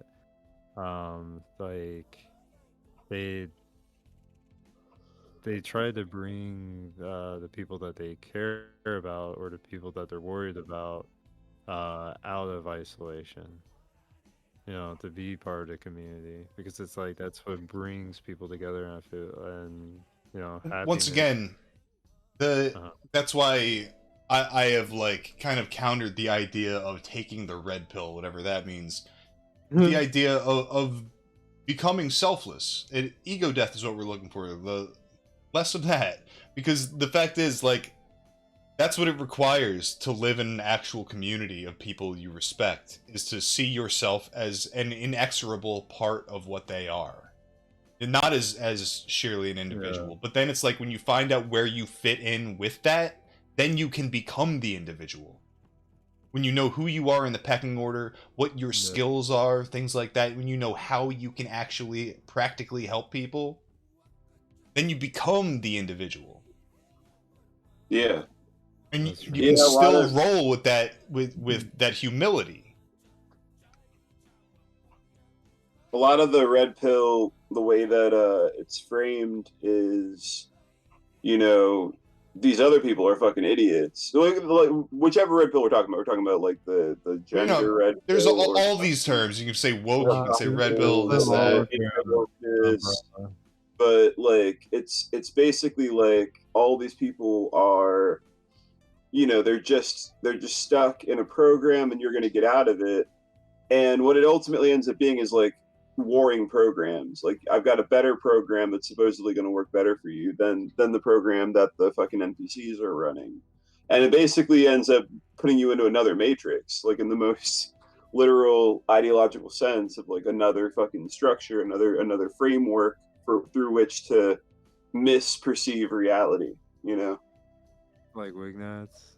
Yeah. For people Yeah. out there who are still like clinging to terminology like that, just every time you think to use a phrase like red pill, think of where red pill came from, think of the Matrix, and think of who made the Matrix.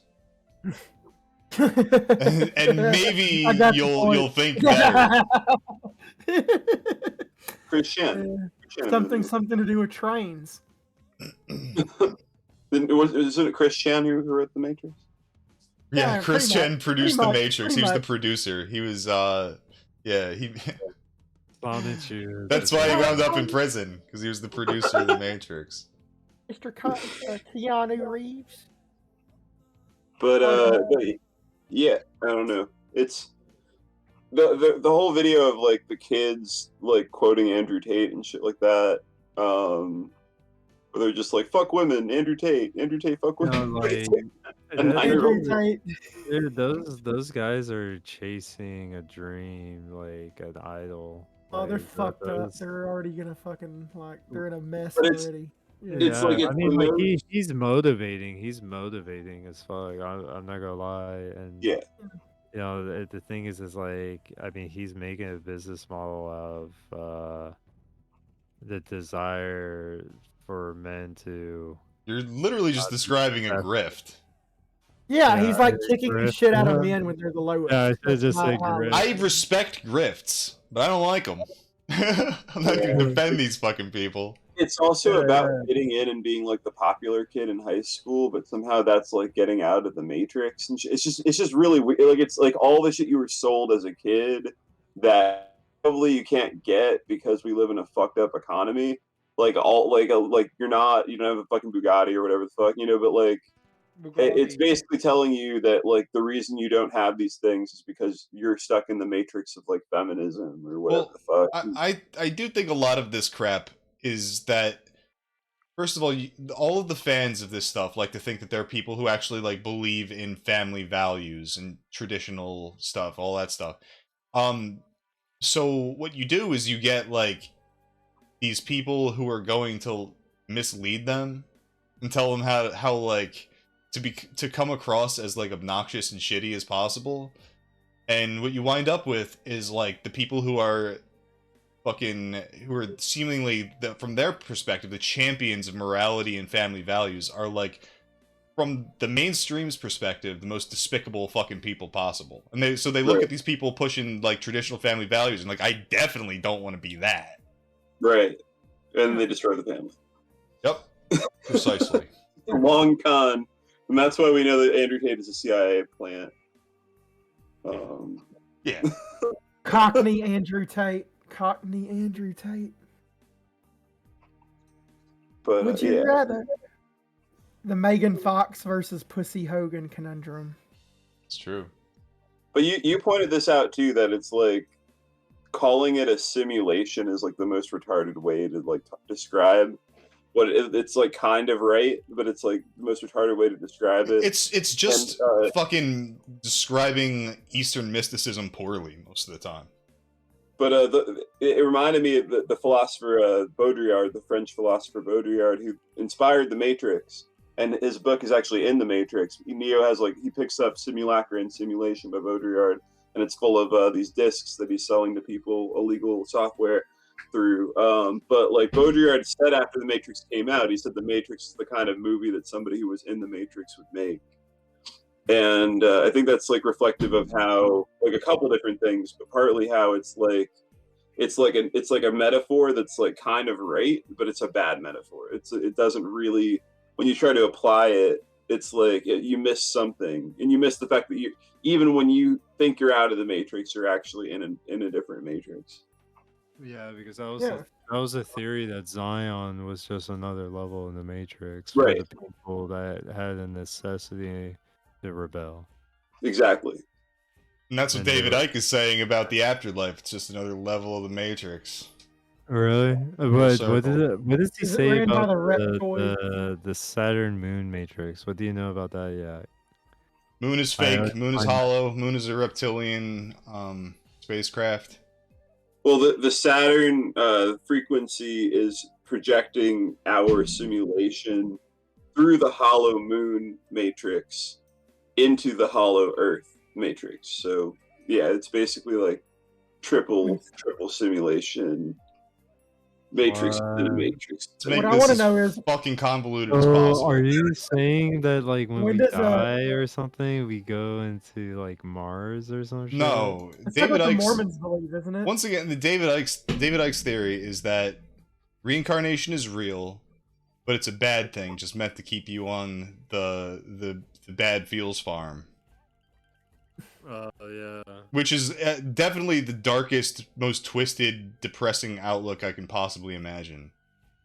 Because Well, I mean, his like- only answer to that is that, like, when you die, you see whatever deity you believed in, and he tells you to go back in the farm, you piece of crap. And the only way to not have that happen or something is to just not believe him. Yeah, or maybe it's like you just immediately wake up in another body. You're just like trapped in samsara like that. And I think if we're not in our bodies, then we're not. There's no individual us. and It's kind of like how the I thing, see it. the dark thing about shamanism is that like, you might be running around healing and stuff, but like you're taking like hoocha, you're taking trauma from other people and you're giving it to Pachamama. What does Pachamama need all that suffering for? The Pachamama is she's also, you know, like she represents nature, and nature is a very cruel mistress. And you know, like if you because it's like in shamanism there is like an idea of reincarnation, but like it's like if you come back, like that's because like you were meant to come back. If you don't come back, that means like I guess like glory to you. You go back to the source. So Let's talk about a Peruvian cryptid. We got Sachamama. Sachamama. It's a giant turtle-like creature sighted in Peru. Reports indicated at a length of 132 feet, a width of 15 feet. Oh, there's nothing to look at. It's a cryptid. It's a random cryptid. 132 feet long, believe it.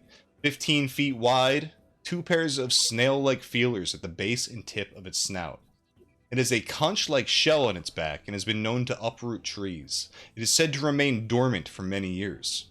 A bizarre snake-like monster, seen on a handful of occasions in Peru. It is described as cylindrical, looking like a huge black snake. So I guess this is like a different interpretation of it. I don't know. Looks like a huge black snake with a shell on its back. According to legend, it can spend many years dormant. So that's consistent. So, speculation is that it's not a snake at all. The Sachamama is a giant variety of side-necked river turtle, combining the serpentine head and neck with a large black shell. Total length can be up to 6 meters, and carapace length about 2.3 meters. So what is that? 6 times... Fucking... I don't fuck... How big is that? It's big. 20 It's pretty feet? big. Yeah, about like that. About 20 feet long. About motherfucking... I don't know, dude. About 8 feet wide. Mainly feeding on fish and smaller turtles, it lies in ambush on the riverbed, striking powerfully with its long neck and engulfing its prey by suction. Though it spends most of its time submerged, it is sometimes sighted on land, either basking in the sun or emerging to lay its eggs. The Sachamama's distribution includes the Peruvian Amazon, Bolivia, and western Brazil. It prefers wide, deep river channels with relatively few snags and obstructions. 4 prominent facial barbels serve as a sensory function, allowing it to sense water movement, current, and chemical traces to find prey, and also to locate a mate during the breeding season. Nesting occurs through September to November. How is this so specific? How do they know this? When there is adequate dry ground for nest making, so I guess it's just an assumption. It seems like the last sighting was 1997, so it's been a while. This thing might be extinct. Now, when people think of Peru, they think of mountains usually, the Andes Mountains, but the Amazon River absolutely goes into. So you got the best of both worlds in that one. So the sightings concerned with this creature match those of a legendary beast known as the Sachamama. Supposedly a giant serpent with a snail-like shell and feelers, this creature seems rather typical of a mythical chimera, combining two animal features into a hybrid monster. Perhaps local mythology influenced certain locals to fabricate stories of encounters with this creature or misidentify local floods and whirlpools as the destructive work of this monster. Some parts of Peru are home to the green anaconda, which is certainly huge and dangerous enough to be mistaken for a mythical serpent. Certainly no snake has ever had a shell, and it seems unlikely that they would, except in myth and legend. A large snake is said to have disrupted a soccer game, though, and other activities in the Peruvian village of Nuevo Tacna on August 14, 1997.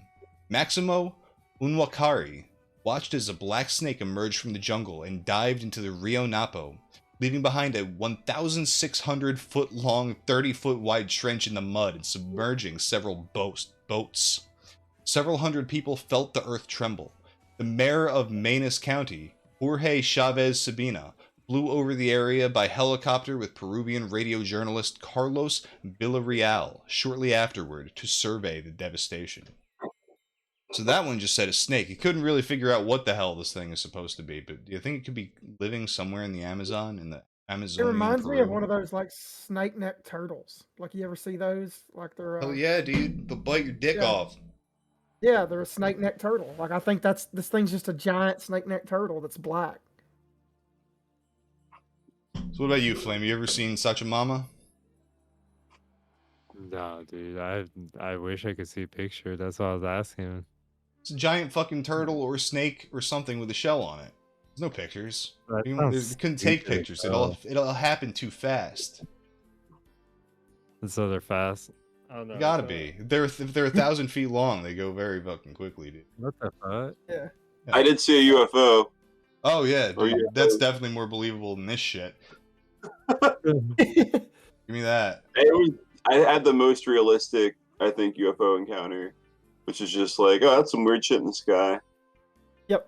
And I just kept backing home. That's definitely UFO encounters. Definitely. Tell me the story. Go on. I just looked up in the sky. I was coming home from work and saw basically it looked like the Big Dipper, but it was like really low, like for the Big Dipper, and like in the middle of everything, and like also like near a city, so you can't see the stars that well. So I keep looking at it, and all the stars are moving, it's a formation of craft that are flying in a way that looks like a constellation. Basically, it looked like arcing like a whole bunch of stars like climbing into the sky. And then I followed it with my bike, and then all of a sudden, like, they were just gone. Like, I went under they passed under a tree. I couldn't see them for a second, and they were just all gone. But they were all like ascending up. And I don't know. I don't think it was like anything really remarkable or spectacular or anything as an encounter, but it made me think about this whole UFO psyop. And the thing I'm looking forward to is just like weird shit, just them doing shit like that all the time and making more and more people think like, they're contacting these beings or getting people to join cults and weird shit like that. But it would be cool if that happens more and I see more shit like that. I would almost forgive the mass mind control and psychological warfare that we're on. I agree. I just hope it's cool. I don't expect anything to be cool from here on out, so I just hope it's cool. It's like so a nice little blip on the radar of my day. So. Stuff will happen in the gayest way possible. Exactly. My prediction. Exactly. Yeah. So, some dude went to fucking Peru, and he had a shaman. He was doing some dealings with a shaman. It was a Canadian guy. And I guess he got into some sort of beef, and he shot the shaman lady in the Peruvian village. It was like an 80-year-old woman. Good idea? Bad idea? What do you think? I don't know. Let's go to the video evidence and see what happened. It's a lot of rage for a Canadian. Warning. Oh. You think it went well for him? Our Canadian friend here? What do you think they're gonna do with that strap? He with a tried to hole be at the end. time. He He Uh-oh. tried ayahuasca one time. about to So waterboard him with ayahuasca. supposedly he was dealing with this shaman lady, this old shaman lady in this village, and something fucking triggered him, and he goddamn shot her. And then the village got together and beat the living piss out of him, and then fucking lynched his ass. Damn. Do you think it's warranted? Did he ask for it? Yes. I too think he asked for it. Only It's a very- Canadian. Only very- a Canadian would ask for shit like that. Yeah, very bad idea to go to some weird country and kill their holy person, the person they actually Yeah. look to as like some sort of like incarnate god. Just go Apparently, blast them. Apparently, this guy came to South America trying to find a teacher to teach him about plant medicine. I can't imagine what would be so bad that you would want to go blast this lady. Like, do you think she put a curse on him, or he believed he had a curse on him, or something like that? Drugs. He was on drugs. Yeah, I had to think maybe like there was some sort of ayahuasca ingestion or like mushroom or There has to be some sort of paranoid break, though. Yeah, Which yeah. doesn't necessarily mean drugs. That could definitely add into it. Real bad trip. Because it's Yeah, like maybe. I that unless the shaman lady was never really a shaman, actually a bruja. Could you go Hard into to that? say. Huh? Could you go into the distinction of like the Bruja? So the bruja is going to be like the idea of the witch. So the difference is like I just came with the shaman idea of like healing and stuff like that. Well, the witch is more like her will is her own. She could do whatever she wants, and most of the time, a lot of it is going to be like kind of negative because like what else are you going to do with that kind of power? You're going to try to acquire more power.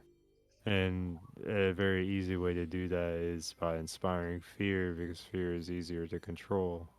So if you got that going on for you, like that's where the clash between those two ideas are because it's like they're going to be preying on your community. Right. So the shaman's role is to protect that community. So it's like that's kind of like the distinction and the dynamics between the two right there. So it's kind of the self versus the group. Yeah, but the thing is like there's sometimes there's like a blurring of the lines because it's like you do in the tradition you have two was it two like kind of like two classes within in shamanism is like the Papa Sayak and then the Ulta Mayak.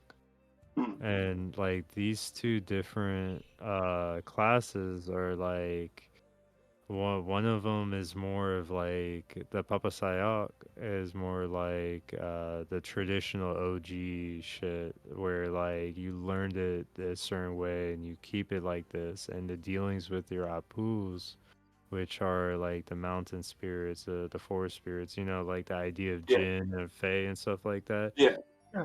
Interacting with them like that, it's like they come with specific. You have to be very specific and very deliberate, or like you have to do it like this, or like the Apus are going to punish you.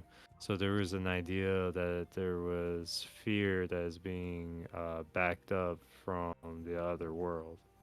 So like they would have to do it like that versus Ultra Masuk was they were more free flowing and they were more like for the common man, whereas the Papa Mosaic was more of the courts of the Inca people because like because of like that kind of relationship of like with the Apus, like they're able to garner more power because it's like I said before, fear is a form of power. Right. So And so like these are the same people that like have holy warriors and stuff like that, and do like like spiritual combat and stuff like that. Where the Yeah. other one is going to be more focused on healing, and they're going to be more accessible to the common man, and like everything comes from the heart with them. So that's that. That's So, one thing that's kind of a bummer. I didn't get the Bruja videos. I didn't even think to do that. Oh yeah, Oh. yeah. That's the thing. That's the thing is like Yeah, they're like sometimes they're almost a witch. Yeah. the like the idea of like you had the Brujo. The Brujo is just a male version of a witch, but then you have like the sorcerer, which Diablero. Now these people are dealing with Apus, like sealing pacts and stuff like that. Quid pro quo with these spirits, like that's their like interaction with them. The Diableros will take people's souls, capture people's souls, and give them to the Apus. That means like and then like the shaman of the community would do like a soul retrieval. Hmm. And then, so sometimes those could be very mundane, and sometimes they even reach the point of a fight going on, like literal like combat, like somebody's probably going to die. Let's talk about the idea of the Chulachaqui. The Chulachaqui. I just watched Embrace of the Serpent. It was a pretty decent movie. It was like all about this concept, essentially. So a demonized being that lives in the Peruvian Amazon, the character of this popular legend. Among his many powers, he has the ability to imitate the physical appearance of any close friend or relative of his victims. His deceit is so convincing that the victim is unable to remember whether the person is alive or not, or far away. While both are walking, the Chulachaqui takes the opportunity to make conversation and, in this way, makes the unfortunate traveler go deeper and deeper into the forest. Then the creature leaves the person in the middle of nowhere in order for him or her to die slowly. The elders of the Peruvian Amazon describe this character as an old dwarf with a sinister face covered in wrinkles. The Chulachaqui marks two completely different footprints on the ground, one human and the other similar to that of an animal. This is why its name in Spanish means unequal foot goblin. Unequal foot That's goblin. quite literal. On the fucking visuals. Yeah, so it's like very similar to a lot of ideas in like Faye, Missing 411. You get a lot of vibes of stuff like that, which I think is interesting. A little bit of changeling stuff happening there with a little bit of Skinwalker thrown in. It does kind of remind me of like the Fae changelings and stuff. So like that would be like a Napu. Like it would, I guess like this is a cryptid that you're classifying it as a cryptid. I don't know. I looked up a bunch of cryptids. This kind of came up, but it's not so much. That's the thing about Peru, is that there's not so many like paranormal cryptids, that sort of thing. It's much more spiritual than that. Everything is like a spirit. Or some sort of imp. Let's see. And that's kind of what we're dealing with here. And it's got all the memes in it. It's like, wouldn't worry about it, coming out from like to the campfire and acting all weird. All the stuff is there. Going deeper into the forest, being lured in deeper to die slowly. There is something like that lives in the forests that are way more old and powerful than all of us. Here's the thing, David Paulides is absolute bullshit at this point. I can't take any of it seriously. Did you know that? Yeah, I mean, he's a con man. He got fired from the police force for contacting celebrities from like his office, essentially, and saying that he needed like autographed 8x10s to sell for like police auctions, and then he would just like keep them or sell them on eBay. So this dude's been grifting for a very, very long time. That's next level. Alpha grifter. You don't play around. And then you got like the stories where he's like saying people are dead in his books, where they were like alive and well, calling him an asshole, like when the books were released. That guy sucks. I don't believe in any of it anymore. None of it. Every single one of his accounts are somehow like exaggerated, or there's fabrications, or there's left out details that make the whole thing spookier than it has any right to be. The fact of the matter is, it's very easy to go missing in the forest. It's so goddamn easy. And I think we all kind of know that. Yeah. And maybe that's the scarier part, like knowing that it absolutely could happen to you. Not big.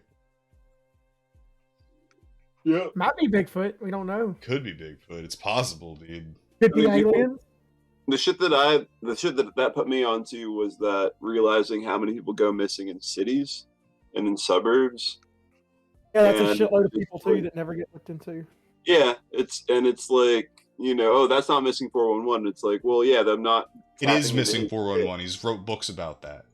Oh, yes. Which, yeah, exactly. So that's my problem. It's like, yeah, there are absolutely like very weird cases, but once you've called them all missing 411, what the fuck are we left with? Yeah. None of them are missing 411. So why are people going missing in the cities, according to him? Do you know? There is no answers. You will never, ever get an he answer. won't give you an answer. He won't give you one. Like, that's his whole stupid grift. That's the other thing, is like, he started out writing books about Bigfoot. So clearly Bigfoot was the answer at some point, right? Right. Huh. Now we'd rather talk about UFOs because it's more marketable. Normies are really impressed with him because he's like a non-conspiracy theorist. Like, he's like, well, he doesn't actually tell you what he thinks the reason is. Just so much worse. That's their favorite gimmick about him, is like, he doesn't have a theory. He's just asking questions, like me. I'm just asking questions. I'm not crazy. I don't have a tinfoil hat. I'm just asking questions. And it's like, I don't know. It seems like a huge waste. It seemed like a huge waste of time when people told me about it initially, when they were like, oh, check out this lecture for like 2 hours where this guy talks about the Predator, fucking in the Predator suit. Like, the Predator suit is real. For sure. If anything's real. I do like that story though. The fucking, what was it? A NASA woman that saw the Predator, the Glimmer Man. Right. Yeah, that stuff's far more interesting to me, honestly. It lets you know, like, I'm pretty convinced the government does have like weird cloaking technology and crap like that. Then you get into like the Pelicaras of Peru that were like tormenting the Akitu villagers. The Green Goblin. Then now the speculation on that is that it's like Illuminati human trafficking. So it's like, okay, so they're not illegal gold miners with jetpacks. They're like Illuminati human traffickers with jetpacks, which is like a little bit more believable. I'm sorry. Could you break down this Illuminati sex trafficking with invisibility? So, like a month ago, the Pelicaras, the face peelers, were running rampant in the jungles of Peru, fucking with the villagers, and they were like trying to cut their faces off. What the fuck? What else can you say? Yeah, and they were said to look like the Green Goblin from Spider-Man, and they flew around, and they were impervious to bullets. What else? There's a million things. And yeah, so then once the media got a hold of it, they said that they were illegal gold miners with jetpacks. Which is the goofiest shit. That's less believable than face-peeling aliens. So, but then now people are saying it's like human trafficking and like organ trafficking and shit. That kind of makes sense. So, I guess, but it doesn't really bring together the jetpack angle in the jungle. That's what they do. Isn't the canopy kind of dense? It could be testing some weapons. Test some weapons out. Yeah. Test some weapons out. Kidnap some kids. Steal some organs. Possibly. It's starting to make more sense to me. But... And then also, like, create an alien psyop in the process. Yeah, you Scooby-Doo the villagers. That's what they're doing. It's like the guy loves to tick like multiple boxes with an op. It's the creepy aliens, guys. Multiple things at once. They will always go for that over accomplishing a single goal. Don't go near our warehouse where we take all the children. It's full of aliens. Don't go there. Like they're Scooby-Dooing everyone. Yeah. Yeah. Is this the dawn of the Scooby-Doo age? Like is the lore of Scooby-Doo about to become reality where like we had crazy inflation rates here in America, and that where Zoomers have to get into vans and solve mysteries of Peruvian gold miners with jetpacks. Yeah, Peruvian. The reality is that everyone's gonna believe in aliens, and they're just gonna believe whatever the fuck they're told. Yeah. They're never gonna look for anything for themselves. They will simply believe what they are told because things will be so goddamn overwhelming. How do you debunk everything at once, dude? In my day, it was simple. You debunk the Federal Reserve, you debunk 9/11. But like now, where do you even fucking begin, dude? I don't even know. Well, especially because they've made it like cool to believe, like to be like, I don't know, like we're the buzzkill. We are the buzzkill by telling them that the shit isn't real, you know. And then we're also the weirdos talking about other shit being real. The true conspiracy theorist position these days is that all of the things that you're told to care about are a psyop. So it's like when you're all in on Q, you're all in on the dissident right, you're all in on wokeness, you're all in on that. Like you are it's like you should be.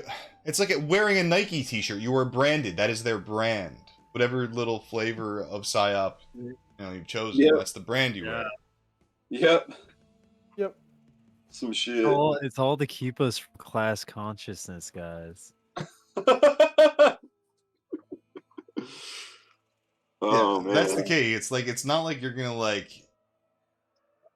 The sad part is like you cannot like yourself. Maybe your community is different. Maybe you're lucky, but if you're not living in a community that's tight knit, you will never be able to like get those people to be tight knit. It will take literal famines to get those people to be tight knit. But you can like get together with your group of 5 to 10 homies, whatever, fucking go camping with them for a week.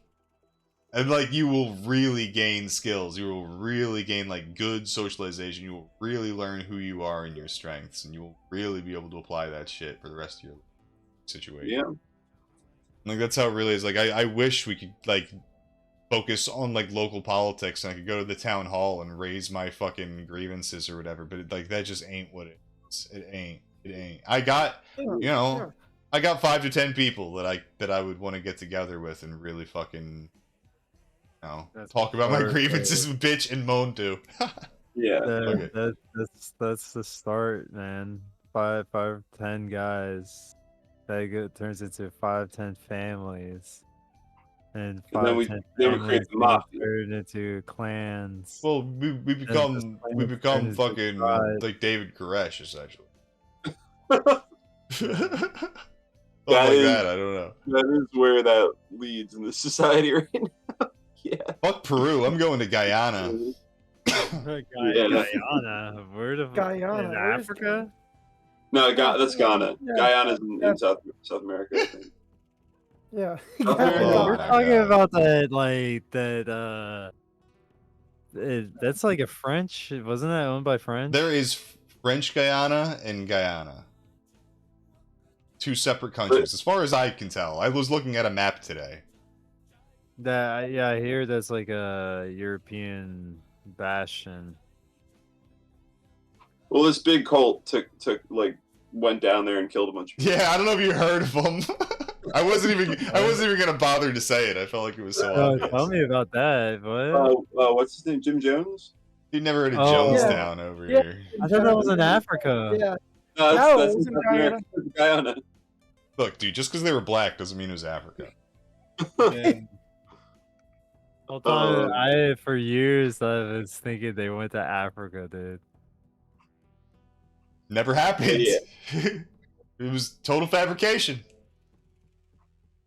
Yo. Yeah.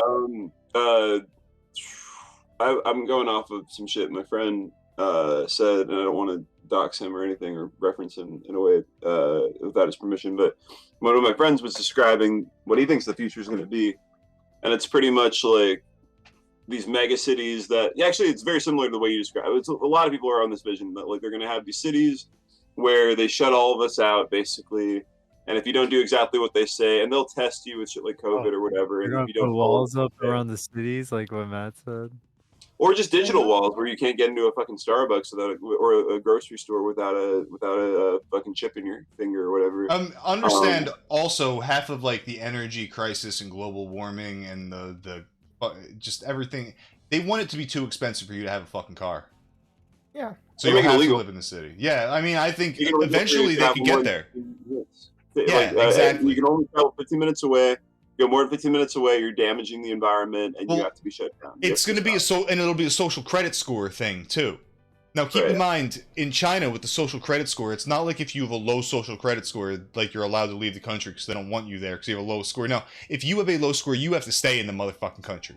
You only get to leave the country if you have a high social credit score, if they know you're loyal and you're only going to further Chinese interests outside of China.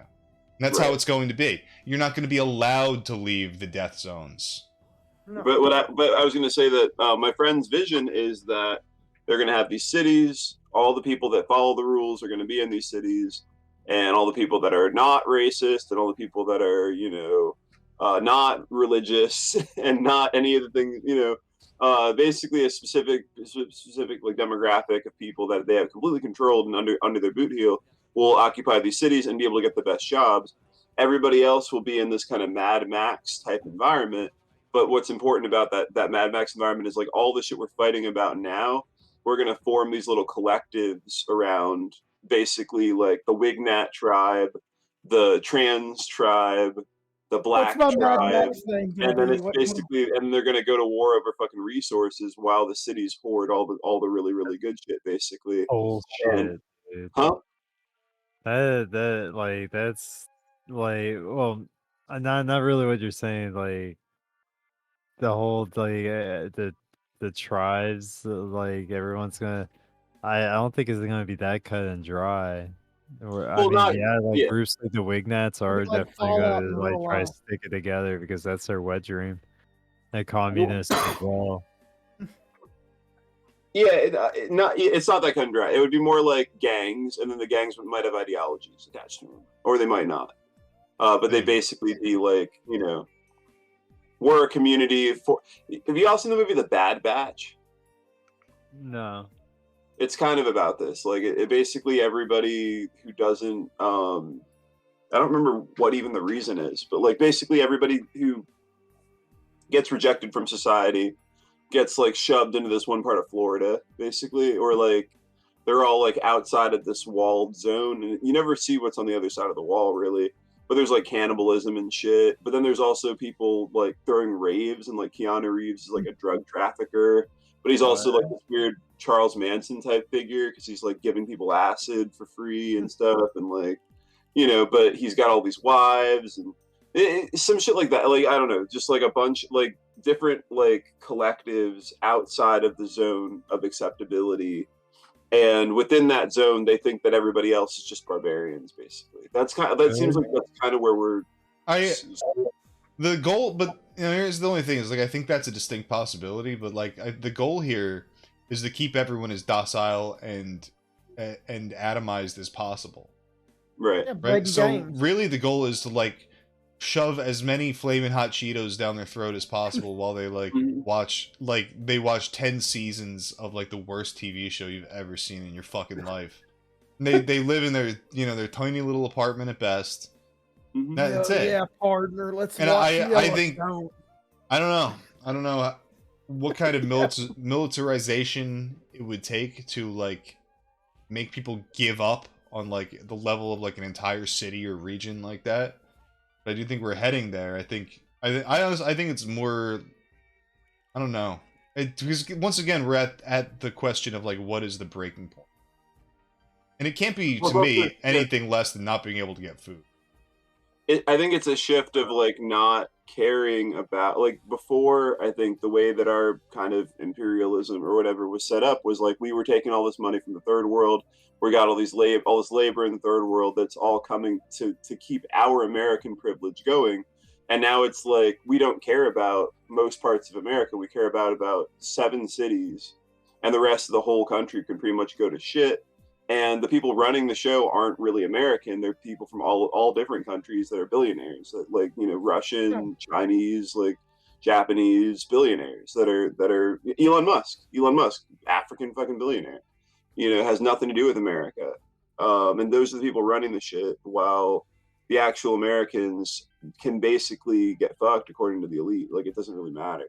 Whereas for a time, there's a certain degree of solidarity where they basically needed us to be at least, happy enough and like have enough of a notion of the future.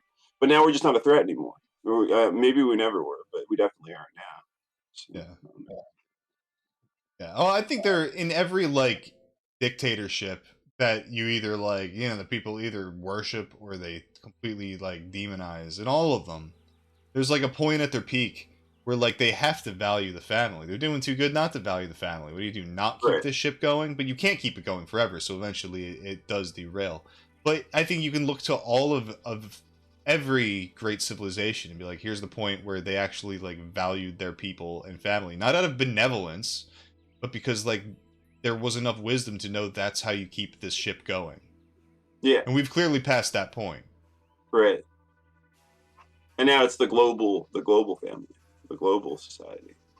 Well, they know that importing people, like more ignorant people that don't share like because the thing is like the Western like there's kind of like a underground like death cult underneath the surface of like Western like civilization. Totally. And it's like you get so point that you become so educated and selfish that you just you rather care about your own self pleasure, or like you rationalize to yourself. Do you hear that rain, by the way? Oh You yeah. don't hear it? Oh, okay. You rationalize why you shouldn't have kids. Right. And like this is becoming more of a common thing. And not only that, it's hard for a lot of guys right now to find women too. Yeah. So that's a cope right there.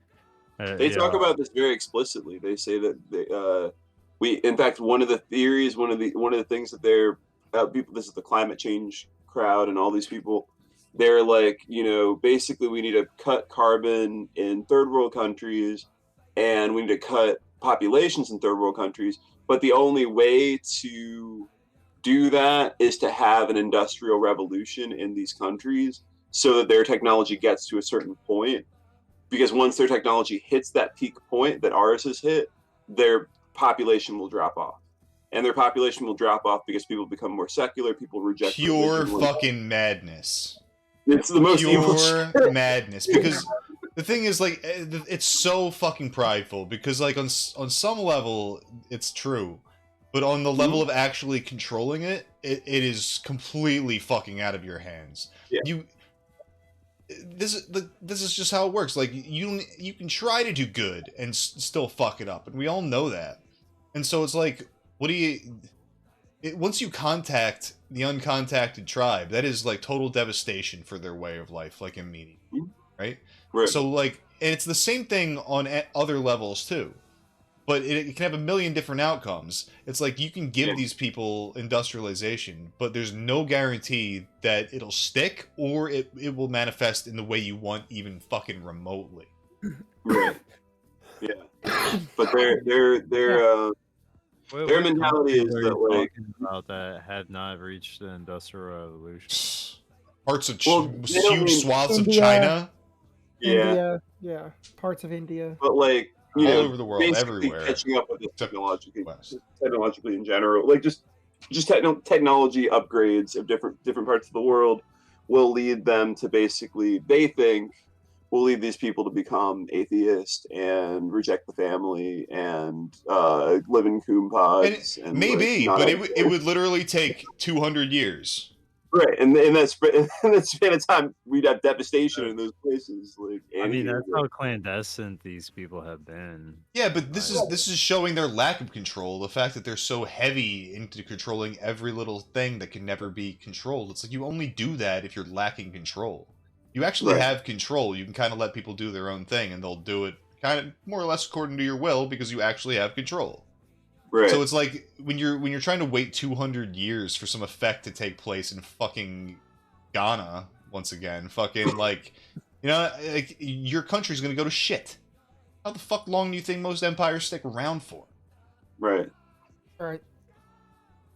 Yeah, it's but it reflects, you know, this I don't know. They're also trying to cope for the fact that their own narrative is saying they can't let these people have technology, because they let them have technology, then they're going to do what we've done, which is burn, you know, destroy the ozone layer or whatever the fuck. You know, it's all that stuff, and they're gonna be started on the ozone layer. But yeah, it's like none of that even matters, because the point is their values will not match. Period. Right. But and it's you know, at the end of the day, what's their goal is like to prevent those people from, to get those people to realize they shouldn't have kids, because we're so enlightened that we figured out that we shouldn't have, like, what you just described as like degeneracy. They think that that's like the peak of society, when you realize that it's not productive. It's not a good idea economically for you to have children. It's That's a false narrative that's read to them, and like coming from like like a shaman's point of view, is that like there's a reason like why nature perpetuates the way it does, and to go against that is going against your own nature, and we have to, like, I hate to say it, but like we've got to fuck, and we've got to, love, hate, like heal, and even wage war. It's just a part of nature, and we have to take our role in it. I think it's pretty dark the type of population control they're doing on us, because it's like generally the middle class that's being hit with the population control of, like, it's not a good idea for you to have. Now, I'm not saying the middle class like in terms of like, what do I mean by this? What I guess, like, basically the poorest of the poor are not really going to get affected by this, because they're just going to fucking have kids anyway. They're just going to have kids anyway, even if you tell them like it's not a good idea to. And that's going to produce a prison population that'll basically be slaves, prison slaves for the elite. And then the elite are going to have kids anyway, because they're rich enough that it doesn't matter. They can have nannies take care of them or whatever, and they've got enough money. So basically, it's just the people in the middle are the ones saying, "Oh shit, I can't have a kid. I can't pay my mortgage. I can barely pay my rent right now. I'm living paycheck to paycheck.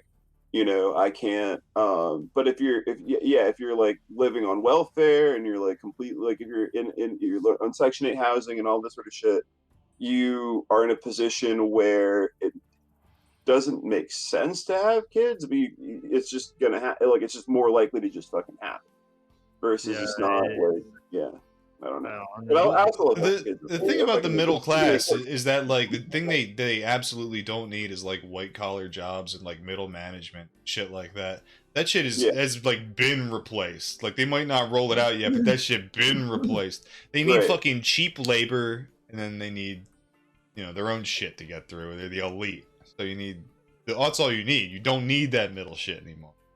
Right. They've created a shitload of bullshit middle management jobs, but it's mostly like HR and like mostly like managing racism. That's the job. Dog, there's no better candidate for the job of managing racism than a fucking computer. Right. That's what they're doing. Yeah. But right now there's a whole they call it the professional managerial class. That's the buzzword for them. But yeah, that shit will get phased out eventually. Yeah, it'll be interesting to watch that, because all those people are fucking Democrats. Like, all those people are. That's the base of. It's all bullshit. Everything is bullshit. Everything is rolled out knowing that 2 weeks later nobody's gonna give a shit. And like, someone who lost their job, they might, but like, nobody will. That shit will never fucking trend ever. Shit ain't there. Nobody cares. Just another person with problems. Yeah. And it's like, we're just on to the next fucking bullshit. Everybody's accepted that, like it's a fucking Netflix special. Yeah. Yeah, man. Yeah, I mean, fucking Lauren Boebert jerked some guy off in a fucking play the other day. That's like old news now. How's that even news? Lauren Boebert, more like. Yeah. How is any of this even worthy She gave her like old man a over the pants hand job in the movie theater. Or I think, or was it a musical theater? What was it? Cares, dude? Unless they both got fucking shot, brained right in the theater like Abraham fucking Lincoln. I don't care. I don't give a shit, dude. It's like me trying to get like, dude, me trying to give a shit about fucking Danny Masterson, fucking that 70s show. I can't possibly. There might be some good take on this fucking bullshit. I will never give a fuck, dude. Not hanging out, not by the fucking street, dude.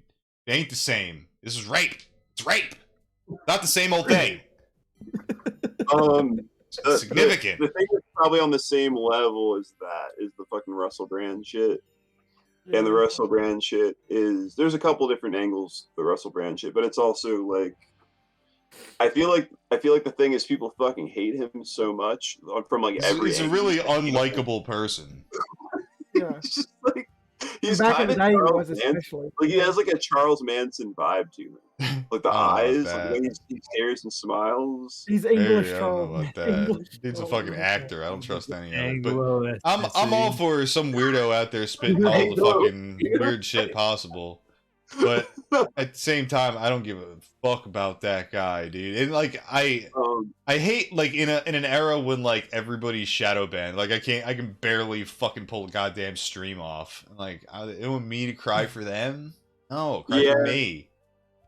The British government called for him to be taken off of social media. That was what was kind of interesting. Was like they usually aren't gonna do. They're not usually gonna like over sexual misconduct allegations that I disagree. I think that's a very fucking common thing, and I only say that as someone who listens to the Mad at the Internet stream, fucking the Kiwi Farm shit. And that dude he gets like constant takedown notices from fucking random European governments that nobody will ever fucking listen to. So I'm pretty sure they just send that shit. If you're in England and you like use a slur on the internet, they're gonna come kick your door down and take you to jail. Yeah, so, fine. Like if that's what they're doing to the people in their own country, they're definitely just bitching and moaning every day to people outside of their jurisdiction. Okay. I have no respect for that. Nobody gives a shit about like takedown notices from other countries except America. That's the only one that's significant. Because everyone bases all their internet shit out of America because it has the best laws. The other thing is that Russell Brand has been like accused of being part of, some sort of weird Illuminati ring or whatever the fuck. Probably. And if he checks a lot of the boxes of that, and this could be another psyop to try to get people behind him, and then you were kind of saying like buying into mostly very lukewarm takes on like conspiracy shit. But really, then my bigger thing would be like he could be a blue beam type dude. He could be blue beam Jesus when the aliens come down. The fake aliens come down. Blue beam Jesus. A new band. He's got millions of followers, and he's got movies. He's got like fucking I don't know. It'll probably be like something even more retarded than that. It'll probably be like fucking Miley Cyrus or something. It'll end up being blue beam Jesus. But it's gonna be like Joe Biden comes back from the dead. It's just zombie Biden. He's gonna be like giving a speech. His jaw falls off. So we get like eternal hologram Biden as president. It's Snake Biden. Snake Biden is the president from henceforth. All hail Snake Biden. Voting against him would be against democracy. That would be against democracy. We gotta defend our democracy. I don't know. I mean, I think he's also into a lot of the stuff we're talking about. He's into the ayahuasca trips and like different and like enlightenment. Who doesn't like drugs? Yeah, I mean, who doesn't like drugs? But yes, he does. He likes ayahuasca. Yeah. Drugs. No, I said who doesn't? Who doesn't? But yeah, he's a new ager basically, and a new age conspiracy theorist who is kind of trying to get the. I don't know. We can stop talking about fucking Russell Brand. Well, it's just more Alex Jones. Like, I will not watch Alex Jones unless he like just yells a bunch of random words. I'll watch that. Right. I'm not actually gonna watch Alex Jones content because I recently tried, dude. I used to listen to Alex Jones fucking all the time. I used to. It's over. half of us wouldn't be here if it wasn't for him. Without So Alex. there's definitely Yeah. something to be said, but like dude, he's gonna die someday, and I've made peace with that. He's gonna die like very soon. His heart can't take it. It's fine, but like his time is definitely past. I don't give a shit about these people. I don't care about their deplatforming. Alex Jones has so much money that he can be fined $1 billion and still get by. Yeah. Right? Yeah. So fuck these people. I'm double dicked over here. We're all double dicked. We got fucking nothing going on. They're fucking us every goddamn day of our lives, and these guys get fined $1 billion, and they still have enough money to get by, and they want me to cry because they got deplatformed. I don't think so. Not today. That's real. Yeah. Yeah. I'm not. It doesn't really. It's like it's very similar to like the Elon Musk shit, where it's like I don't like this person, but libs are like they're making him sympathetic through their like. Elon Musk is a bad example because there's a guy who like he'll say all the things that kind of align with where my mind is, but then like and for years, he will literally turn around and use that same fucking thing that I valued and just ruin it. And run it into the fucking ground, dude. Yeah. He does it every fucking time. That's his fucking MO. Yeah. I mean, I don't see that dude as an ally in any sense, but it's just the fact that libs will hate on somebody like that for the, and it's also with an agenda. Like we are against disinformation. Elon Musk is an agent of disinformation, and it's like, Ben, you actually look at it, it's like Elon Musk is actually not even really doing anything. He's not really helping free speech or whatever the fuck. Whatever values we're supposed to be for, he's not really like supporting those, but he's just kind of theoretically standing for them. And it's like that's where the line is. You're not even supposed to theoretically be for freedom of speech, because then you're a fucking you want the fascists to have freedom of speech or whatever. It's just like getting rid of basic liberal principles from the 17th, like from the fucking Constitution. Well, and ultimately that's the case, that the Constitution is a piece of shit. I'll either fucking roll it up and smoke it or wipe my ass when I haven't decided. You'll make a constitutional joint. More and more, I'm taking the hardline position that like that shit sucked. And like if smoking on that, if we here now like can't agree on this fucking thing, which is like its value at one point in my life was that at least we can agree on the Constitution. Nobody agrees on that fucking thing. That thing is worthless. It was worthless all along. It was always worthless. Like the only thing that made it anything was that the men who put it together like actually struggled and became powerful and like leaders, you know, for better or worse. They actually became that. And that became kind of the lineage of America for a little while because it took a lot of suffering to make this shit happen. But like it was never the Constitution that ever. That just I think there's a pretense that people have. It's similar to the pretense that people have of like God and country and like the Queen and country or some shit like that. Like there's a pretense people will have that they're trying to maintain some kind of an American standard, and now that's being like replaced with like I just want to end racism or whatever the fuck. But they're throwing everything else out the window except for that one thing.